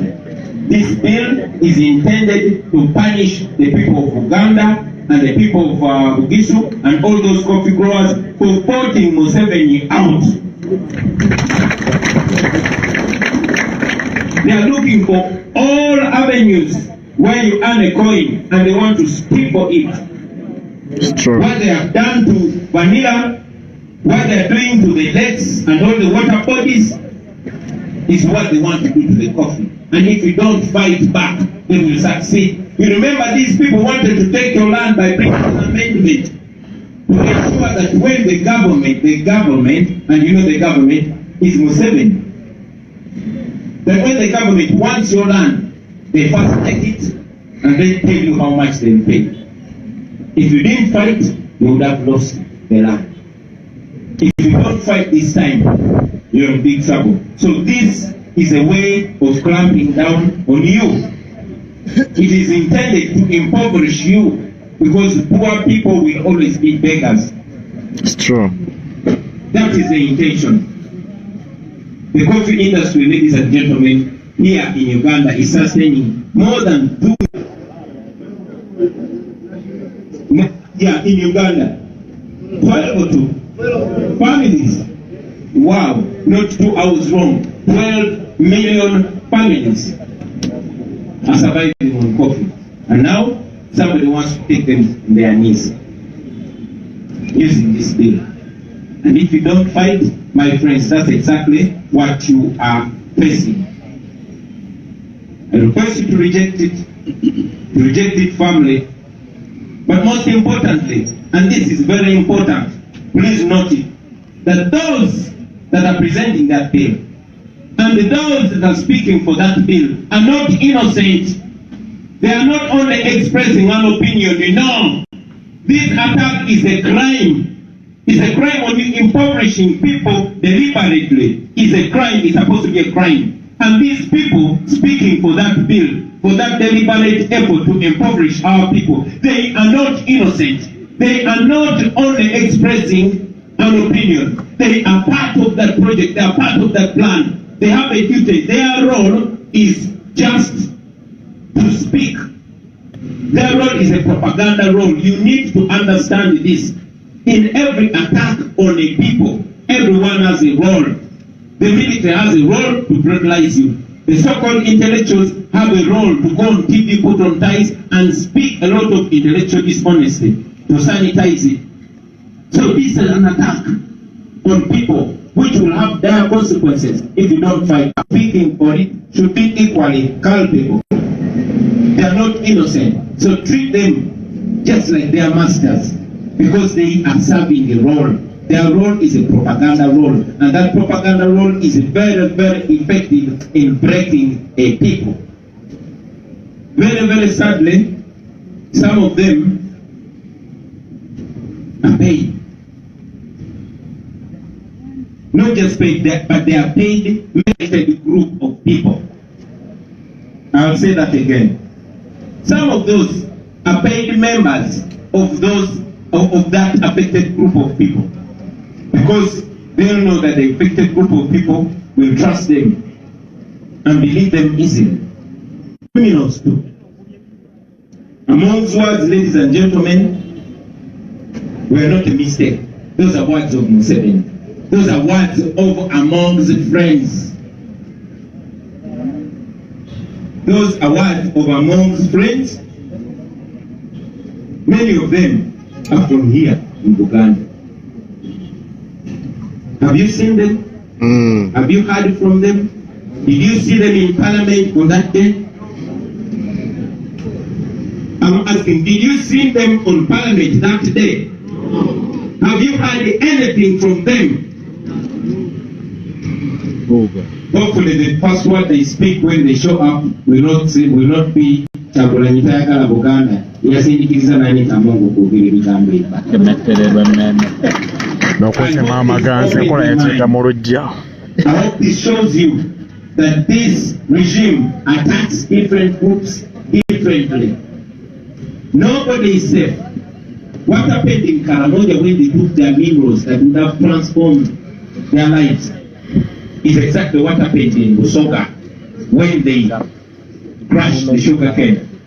That is what is going to happen to Bukisu, to Uganda, and many other regions in Uganda that benefit from coffee. Ladies and gentlemen, allow me to also talk about our political prisoners who are forced to take a guilty plea. These are innocent people.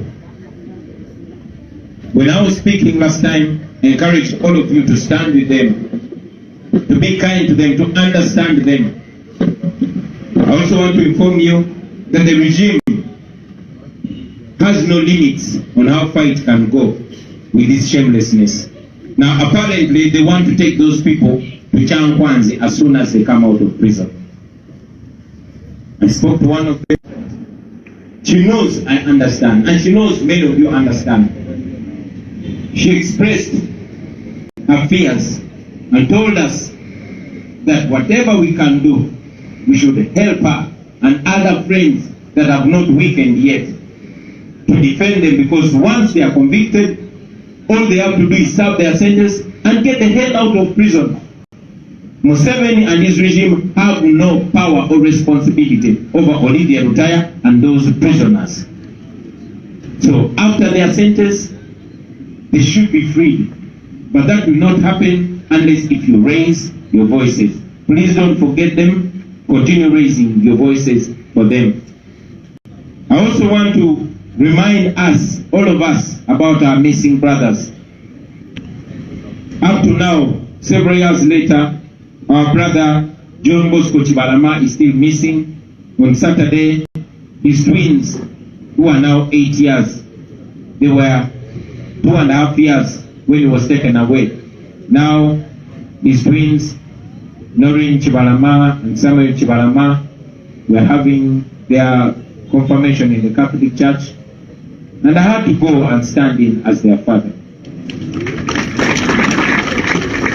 But it's not only Chibalama John Bosco. We have Damulira John, we have Wangolo Shapik, we have Rukwago Martin, we have Semoto Michael, Mosisi Mbowa, we have Nalumoso Vincent, Zemola Dennis, Kanata Muhammad, Katumba George, Mbabazi John, Moses, Sempija Yuda, Mugumya Arafat, Chitio Peter, Mwemba Mustafa, Mobiru Hassan, Cesazi Isma, Chisembo Godfrey, and those are the few that we were able to know. They are still missing. We still want them back, dead or alive. So Museveni and your people, please bring back our people. Thank you very much, ladies and gentlemen. Muzikiriza endizene mu Luganda mpola mpola.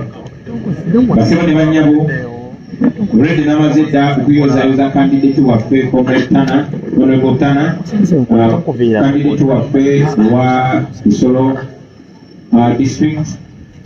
Already maze okukulisayo Omuganda waffe akireewo mu Batuju, ate nga bo bayita bannaabo Abatuju. Maze okuyozayoza mannyinaffe Swakula omukisa wali kuno bali mu kunoonya balongo. Honorable Mwanga Kivumbi atukoze bulungi nnyo. Twagala balongo. Azinnyonnyodde bulungi. Naye kawe ngambye nti yabadde decent nnyo, abadde mukkakkamu nnyo ng'ayogera ku nsonga zino, n'olulimi akozesezza olulimi olw'ekigunjufu. Ebiseera ebimu bw'oba oyogera ku nsonga ez'abantu abataliimu bugunjufu n'akamu, abataliimu kuswala n'akamu, nze ndowooza nti wabawo ekiseera ebigambo tolina biriikirira n'obyogera nga bwe biri. So munzikirize, yesa okutaanya ensonga za Honorable Mwanga Kivumbi, nze mbyogere bwogezi nga bwe biri. Nti lino etteeka ly'emmwanyi okujjawo Uganda Coffee Development Authority okuginyiga mu minisitule y'ebyobulimi. First of all, kya bulimba, balimba nti baagala bigatabogasi, baagala kujjawo kitongole kya UCDA bakiteeke mu minisitule y'ebyobulimi. Minisitule eyo ekulirwa Frank Tumwebaze, nga Minister of State ye Bright Wamirama, ate nga permanent secretary yani Nikamuka. Abantu bennyini be tulabye gye buvuddeko nga buli minisitule gye bakoleddemu babadde banyaguluzi bunyaguluzi. Minisitule yennyini eyo ebyobulimi mumanyi pati yazanya mu kutunda n'okugabangula branches oba amalundiro agali agavumenti agali mu mayiro ne mayiro ez'ettaka. Naye ekyo kivuddeko, njagala ensi yonna ekimanye nti obwo bulumbaganyi obwakoleddwa ku balimi b'emmwanyi nga baagala okubaavuwaza, nga baagala okubafukamiza kubanga abaabwe bafugika. Eryo etteeka ziri Museveni, Anita Mongo ne banne just bakozi, naye etteeka lyabagiddwa Museveni. Abazze batunuulira ensonga munajjukira nti tekitandise kati, ate mwanyi tebazitandise kati bayagala oddozitwala naye ekyo kintu kimu kyebakola ku vanira mikwano gyaffe bangi nnyo vanira yali atuusiza obulamu bwabwe mujjukira ikontiko ya vanira kiro yali egula $3,000 naye kakati nze mbagamba kiro egula $1,000 onobo Katabazi nangamba nedda oli ku bikadde kati egula $3,000 ekiboga bebagitunda ebbeeyi bagitunda $5,000 yali ku $3,000 njagala obbaliza akatale ka vanira tekasalanga tekakenderanga mu nsi yonna ku katale k'ensi yonna vanira akyagula kyekimu naye mu abalimi baagala babafootolere wano kubanga bataddewo etteeka tolina woyinza mutunda olina mugozaffe kakati abantu abagula vanira bali 3 nga mwabo mwemuli mutabani wa Sudiru kwegamba makinga sure obugagga bw'ensi yonna babukwata ne babusa mu bantu 3 oba 4 either abaabo ab'omunju oba abakulira be basobola okukontrolinga ekyo tebakikomya ku vanira ekyo bakikola ku bikajjo era abaana b'e Busoga mumanyi bulungi twakula tumanyi cash crop eve Busoga bikajjo nga Abasoga beewana n'ebikado kati waiswa era ddamu weewane n'ebikajjo se bwe batyo bwe bakola Museveni bwe yasobola okunafuya ebyennyingiza ebyenfuna by'Abaganda baffe ab'e Busoga n'abalala abatali Busoga naye abaalimanga ebikajjo tebyalimanga Busoga naye kubanga bisinga kulimwa Busoga be baali target people era nasobola ekibatuusaako mu ngeri emu baganda bange njagala mujjukire tebuvuddeko myezi mitono basalako amayirungi era abalimi b'amayirungi bali mu bweyaguza bulijjo n'olunaku ekyo tebakomawo bagenda ku buli sekita na buli bantu balima kintu ab'omu West Nile be baali basinga okulima wano taba ekyo nakyo ekiggwa bwe kityo abaana b'omwankole abaali bafulumya amata bamakinga sure nti amata ago gakontrolingibwa mukodomi wa Museveni yawasa muwalawo tekyakomaawo buli kyabugagga kya ggwanga si bya bulimi byokka byokka tunulira gold kati kodi wa famire ya Museveni yekkirizibwa yokka okusuubula gold okumufulumya eggwanga ate nga tesasula na musolo ebirombe bya gold mu Uganda byonna kati bya famire ya Museveni kiba si kya Janet kiba kya Salewe kiba kya Sita Saito muze mubiraba yonna emubende erubaali newalala yenkola gye baze bakola ebyennyanja kati ennyanja zonna basalako okuvubirako olina kubeera waabwe bwe batyo bagenze banyigiriza ebyenfuna by'abannansi kakati saawa zino bali ku mwanyi so njagala mukimanye nti eno evo tubona okawevubeere ng'okufaanana okawevu omulala abaddewo wakubawaza kubakkakkanya kubafukamiza mubeere nga temulina kimugamba okujjako nga mufukamirire Museveni oba abafukamireyo ofcourse aboogezi be bavuddeyo nga bagamba nedda twagala kukendeeza omufulumya tetusobola kubeera ne ministry ebyobulimi ate nga tulina n'ekitongole ekikulaakulanya emmwanyi ekya Uganda Coffee Development Authority naye kambabuuze omuntu agamba nti ayagala kugatta bitongole bino okufulumya ssente kukendeere ye muntu y'omu ayina baminisita 82 abamu tabamanyi namannya mujjukira mingi ayina baminisita babeka 18 Museveni ayina baminisita 82 muyinza nokera kumakya ng'ayongeddeko omulala ayina ba RDC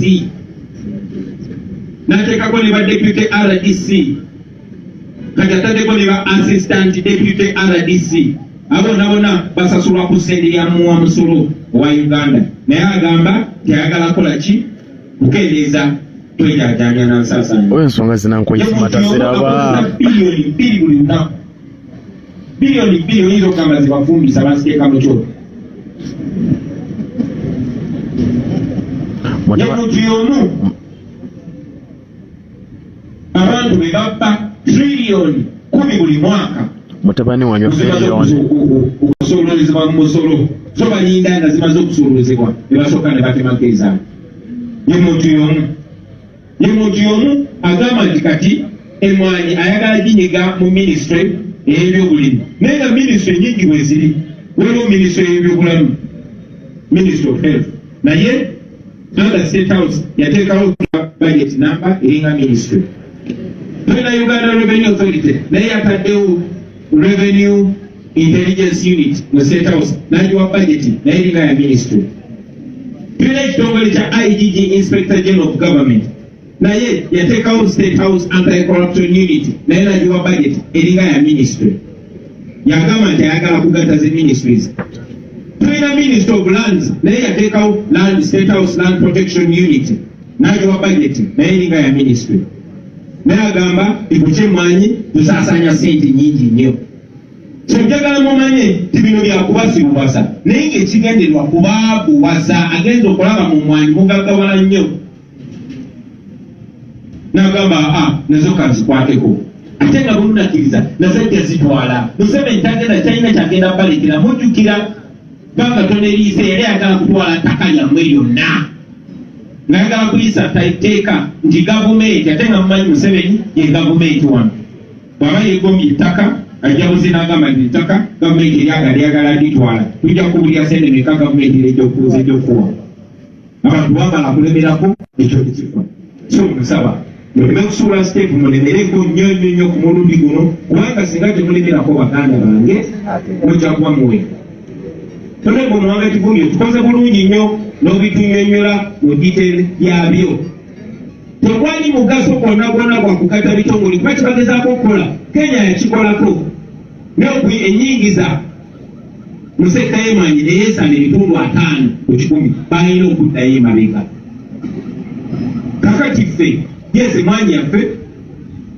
siya tefuna nnyo nga bwe tulowooza beerina okufuna nga bwe yali efunyeeko gye bwavu naye at least Uganda Coffee Development Authority ebadde eyandeeka abalimi era bino bigambo biva mu balimi abalimi b'emmwanyi nga bo bagamba ebayambyeko nti buli mwaka wabaddewo enkulaakulana wabaddewo growth mu bulimi bw'emmwanyi obungi bwe tufulumya n'omutindo bwe tufulumya obungi bwayo bweyongera ebitundu 3 ku buli 100 mu kufulumya emmwanyi wano jukira UCDA ebadde ekola okumala emyaka kati 33 nga tewali complaint balimi gye balinako naye kakati bagagiscrapingawo nga already statistics zikulaga nti ebadde growing up growth ebadde 6.33 ebadde okula okutumbuka mu kufulumya emmwanyi obungi bwazo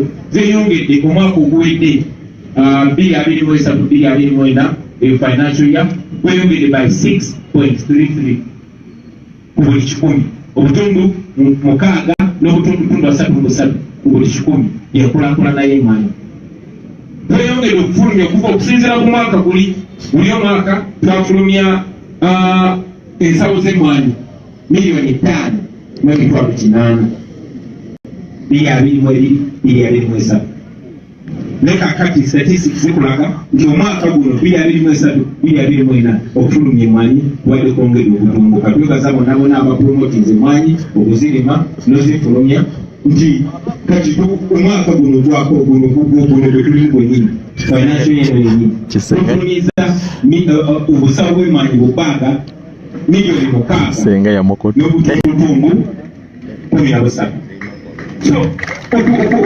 wabadde okutumbuka mu kufulumya emmwanyi ne mu quality ne mu kuyingiza bw'oba osindise ku biwandiiko bw'omusindikizidde ku biwandiiko ebya Uganda Coffee Development Authority ojja kulaba nti omwaka guli twatunga emmwanyi za $848 naye te financial year eno tutunze emmwanyi za $1 namba mu miliyoni 14 mu miliyoni 14 so olabawo enkulaakulana kati enkulaakulana eyo mu kutunda emmwanyi n'omutitimbe gwa ssente guno gwetwogerako Museveni agwagala nga teguli mu bantu be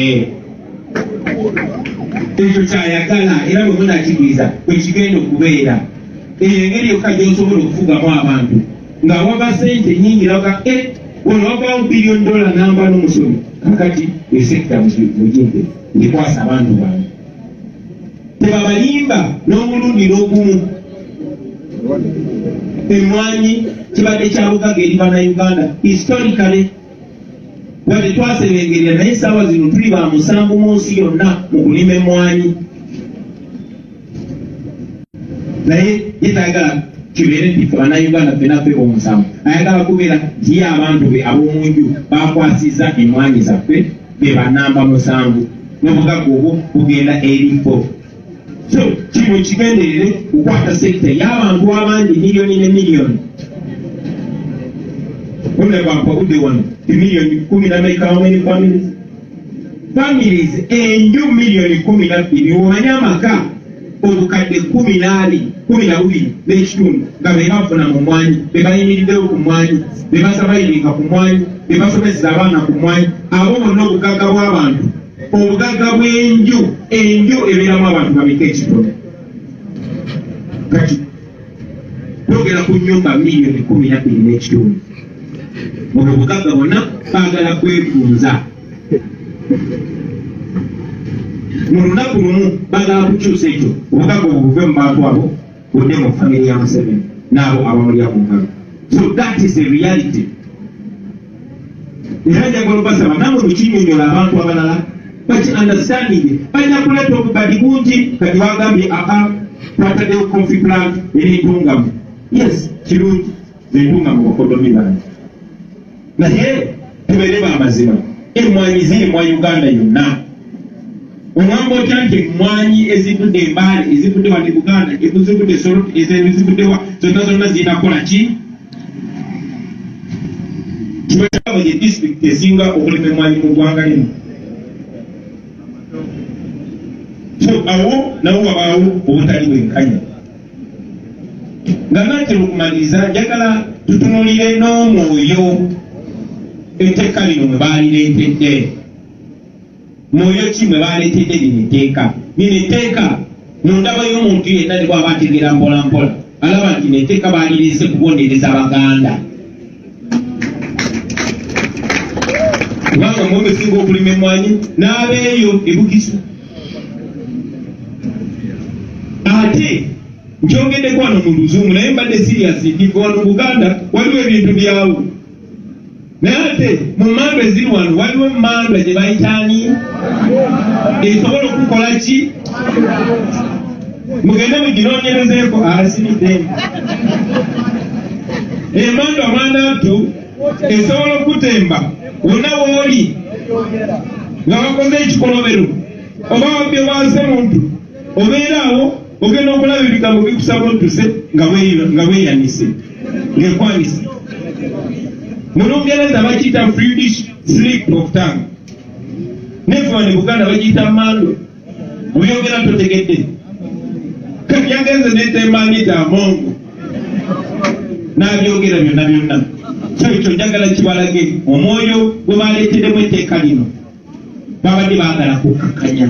Ate Anita Amongo ebigambo byayogedde si bigambo bye, ebigambo bya Museveni naye okusingira ddala bigambo byabo bakwano ba Anita Amongo. Lwaki ngamba bigambo byabwe? Mwabalabyeko mu parliament ng'ensonga enkulu ennyo ekwata ku bantu be bagamba nti babakalanye mwabalabyeko. Badde beetema amaganzi nakemetererwa mmeeme. Nkola yakiyita mu lujja. Kibeewunyisa. Ekiri kye mbadde njogerako nti basobola okukwata abantu. Bwe baali baagala okubba ettaka mu apa bafuna abantu mu north ne babafuna ne babaleeta boogedde n'ensonga eyo. Baba baagala okunyigiriza abasiraamu bajja kufunayo omusiraamu yeebikkirire na nnyo ajje ng'ayogera okusapootinga ekyo ekinyigiriza abasiraamu. Ne mu ngeri eno lwakuba ensonyi zikyali nnyingi naye ojja balaba nga bavuddeyo n'abalala batandise okuvaayo okubikkirira Anita Amongo. Mujja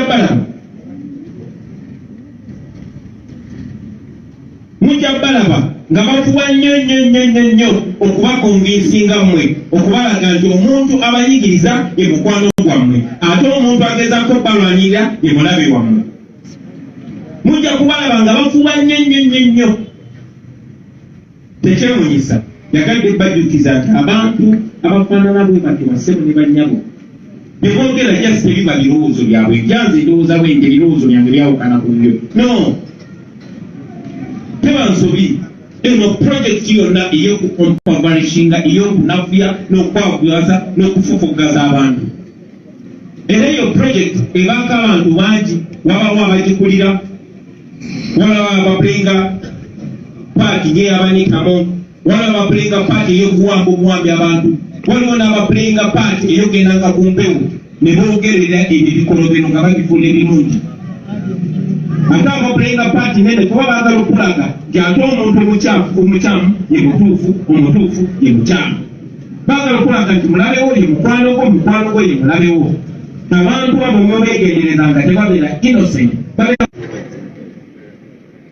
bwembanga mubatunulira mubatunulire nkaliriza kuba nabo bali equally oppressive mbeera ddala waggulu bannange nga mbajjukiza nti singa mukkiriza ne babatwalako emmwanyi zammwe munaaba musigaza mujja kuba tumwina kimusigaza nebaza okumpuliriza njagala opakuwula mwena naddala bali around Western Uganda tulumbe ekisolo tukampeiningire sista wafetana tugire obuwanguzi nesi buwanguzi bwokka tumaking sure message yaffe eya change eya freedom ey'abaana Uganda okolera wamu ekuuka bulungi nagamba maapo wasonyiwa kisenga muzikirize balize nga njogera ku bintu bibiri ebitera ebirala ekyabaganda baffe abali mukomera abaasibwa nga tebalina musango obujulizi ne bubula ne babula omusango babasalira naye ne basindika balamu ne banna abalala ne babagamba obumali mukkiriza musango bagenda basiba wadde temugwina olwo agala okugwa mukomera bakkiriza omusango naye nga boogera naffe nga bakimanyi naffe tukimanyi tebalina musango nga bwe nabasaba nti tuyimirire nabo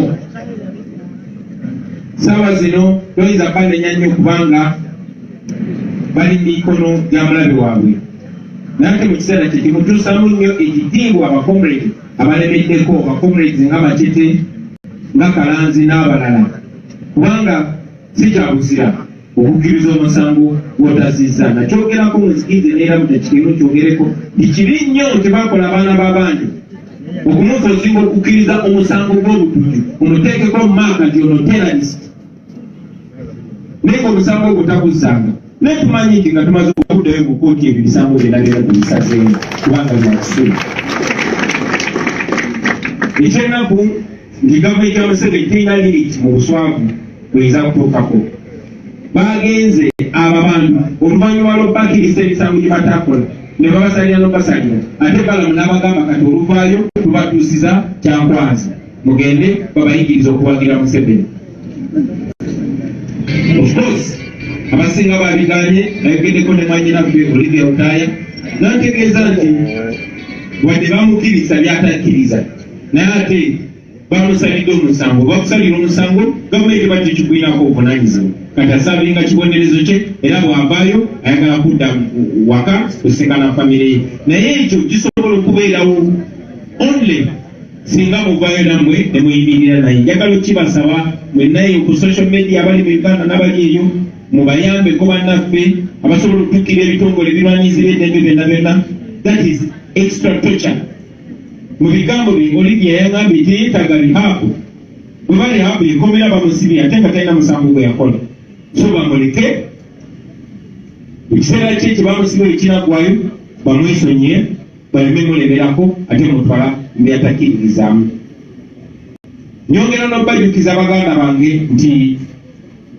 bannaffe abawambibwa tebalabikanga olunaku lwajjo abalongo muganda waffe John Bosco Kibalama be yaleka nga ba myaka 2 n'ekitundu baweesa emyaka 8 era mupini yaffe y'obukatuliki baadde bafuna konfirmansiyo nabadde yeegayaza nenyimirirawo nga kitaabwe okukiikirira taata waabwe John Bosco Kibalama bitayongera okubanja abantu baffe si John Bosco Kibalamayika naye mulimu Damulira John, mulimu Wangolo Shafik, mulimu Lukwago Martin, mulimu Semudu Michael, mulimu Musimbowa, mulimu Nalumo Vincent, mulimu Zibola Dennis, mulimu Kanata Muhammad, Katumba George, Mbabazi George, Moses Sempija Jude, Mugumya Arafat, Chicho Peter, Moemba Mustafa, Mubiru Hassan, Sesazi Isma, Nechisembo Godfrey.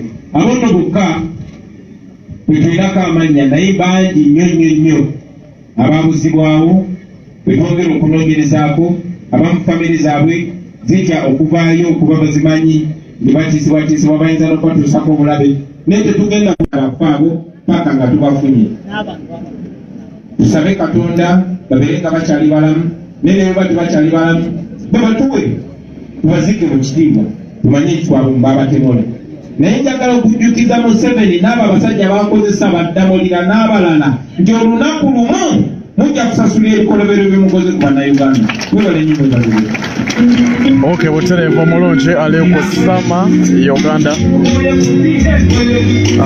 press conference bwetyo bwetambudde. Thank you so much mwenna ababaddeko, mbeebaza okubeerako mu mbeera yonna. Ladies and gentlemen, let's put together a big applause for the president.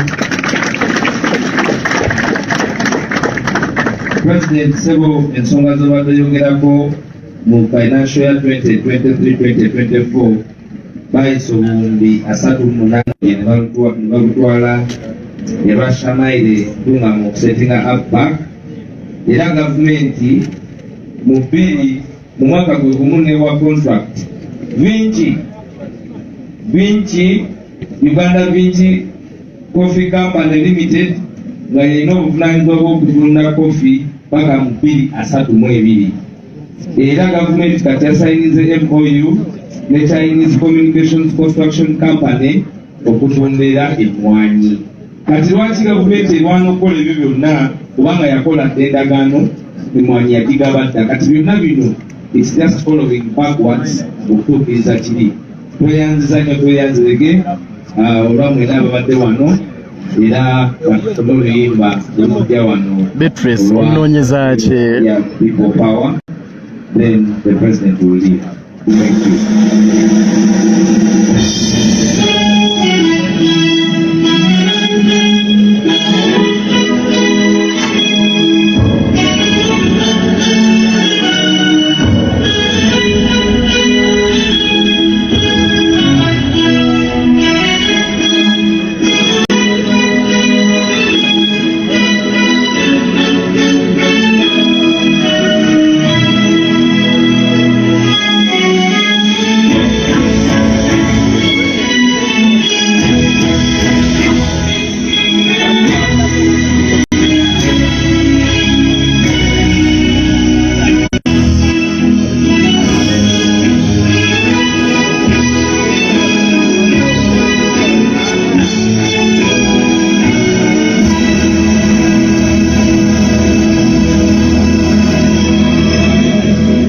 Okay, butereevu. Thank you so much mwena ababadde ku Sama Uganda Media. Ensonga bwe zityo bwe zitambudde olunaku olwaleero president bw'abadde nga ayogerako eri abantu ku nsonga y'emmwanyi. So twebaza bwebaza mwena ababeerako okuba nga tugoberera ensonga zino. Mwebale kubeera ku Sama Uganda.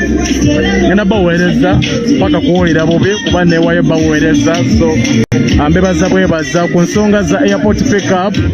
Nsaba mumpagire bw'otawagira Sama oba ogenda wagira ne mazima ddala bw'ogenda wagira Sama ku nsonga za airport pickup. So ensonga bwe zibadde baganda bange abasabo ne bannyabo. Twongera okongratulatinga sister waffe Swabula w'omukisa, atwongera okuyosaayosa. Tukwegayidde Swabula, zaala abalongo, totuswaza kubanga tukubuuliridde ekimala. Era nenyongera okubagamba nti omukolo gwange guli mu nteekateeka n'omwagalwa wange Sauda Madada mulabyeko naye adayambadde nga basajja. Nammwe Sauda tankube ngamba omutima guteddemu. So thank you so much. Mwebale nnyo, mwebalire ddala mwenna abakyuzinga Sama Uganda kubanga neewaayo okubaweereza mu buli mbeera yonna. Gamazima omukolo guli mu nteekateeka naye mpulira Sauda mmotya wuuno ayambadde nga basajja bebe mbadde simulabye. Sauda asooka ajabuze ku bantu omwagalwa naye namuganye okwambala empale naye yeesiba mu mpale banaye Sauda lwaki tokyusa omukolo ogenda beerawo gutya nga funa twambala mpale omwagalwa sobuze ku bantu somuleka mu dakiika babuuzeeko buuza ku bantu bagala nnyo kwekubira ku mukutu gafoogo tekasimayiro nga kasuse ate bali wenaba ku mulundi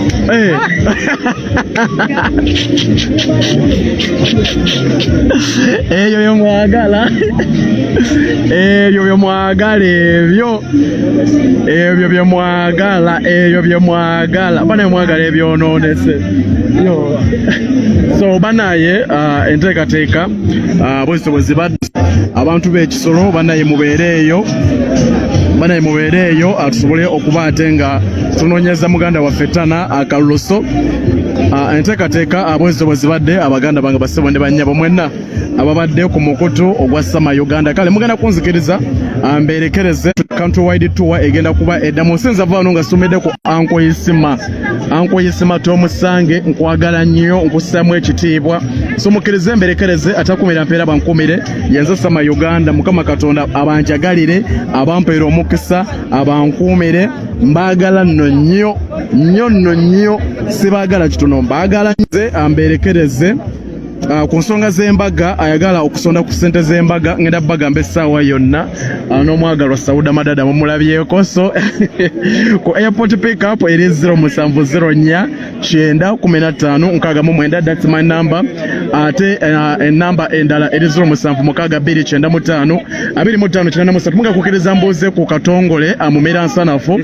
atunnyonnyola Rubaga wagamba kimuganda nga sinajjako ekisokera ddala Rubaga South tambuza ddala omulimo kama ffe president bwe yatulagira okutambuza enkyukakyuka olemedde ku nsonga Sama Uganda kye tulina okukola kabenga nakyemala Yoweri Kaguta Museveni ne busajja bwe tubujjayo era abantu bonna abava ku kigambo president waffe Robert Kyagulanyi Ssentamu kyatugambye kyatusizeemu ekyokujjako nakyemalira abo tubakyawe bannayuganda mwena temuggwaamu maanyi mu kaseera kano we tulaga kwe kulaba nti president waffe Robert Kyagulanyi Ssentamu atula mu ntebe ey'obukulembeze bw'eggwanga bwenna munnayuganda buvunaanyizibwa bwo okuyimirira ku nsonga zino tulabe ng'eggwanga laffe Uganda tulikyusa ate mwebale kubeera ku Sama Uganda kale tweyanza nnyo tweyanzege Honorable Katongole mumera nsanafu Rubaga omusajja wuuyo munagamba ati bannange kiki so mugenda kukkiriza mberekereze atakumira mpeera bankumire mbagala nnyo peace and love for God and my country Beatrice banayo yagala kumpa ku ssente wafu bonna omannoonyaako kale mberekereza babaye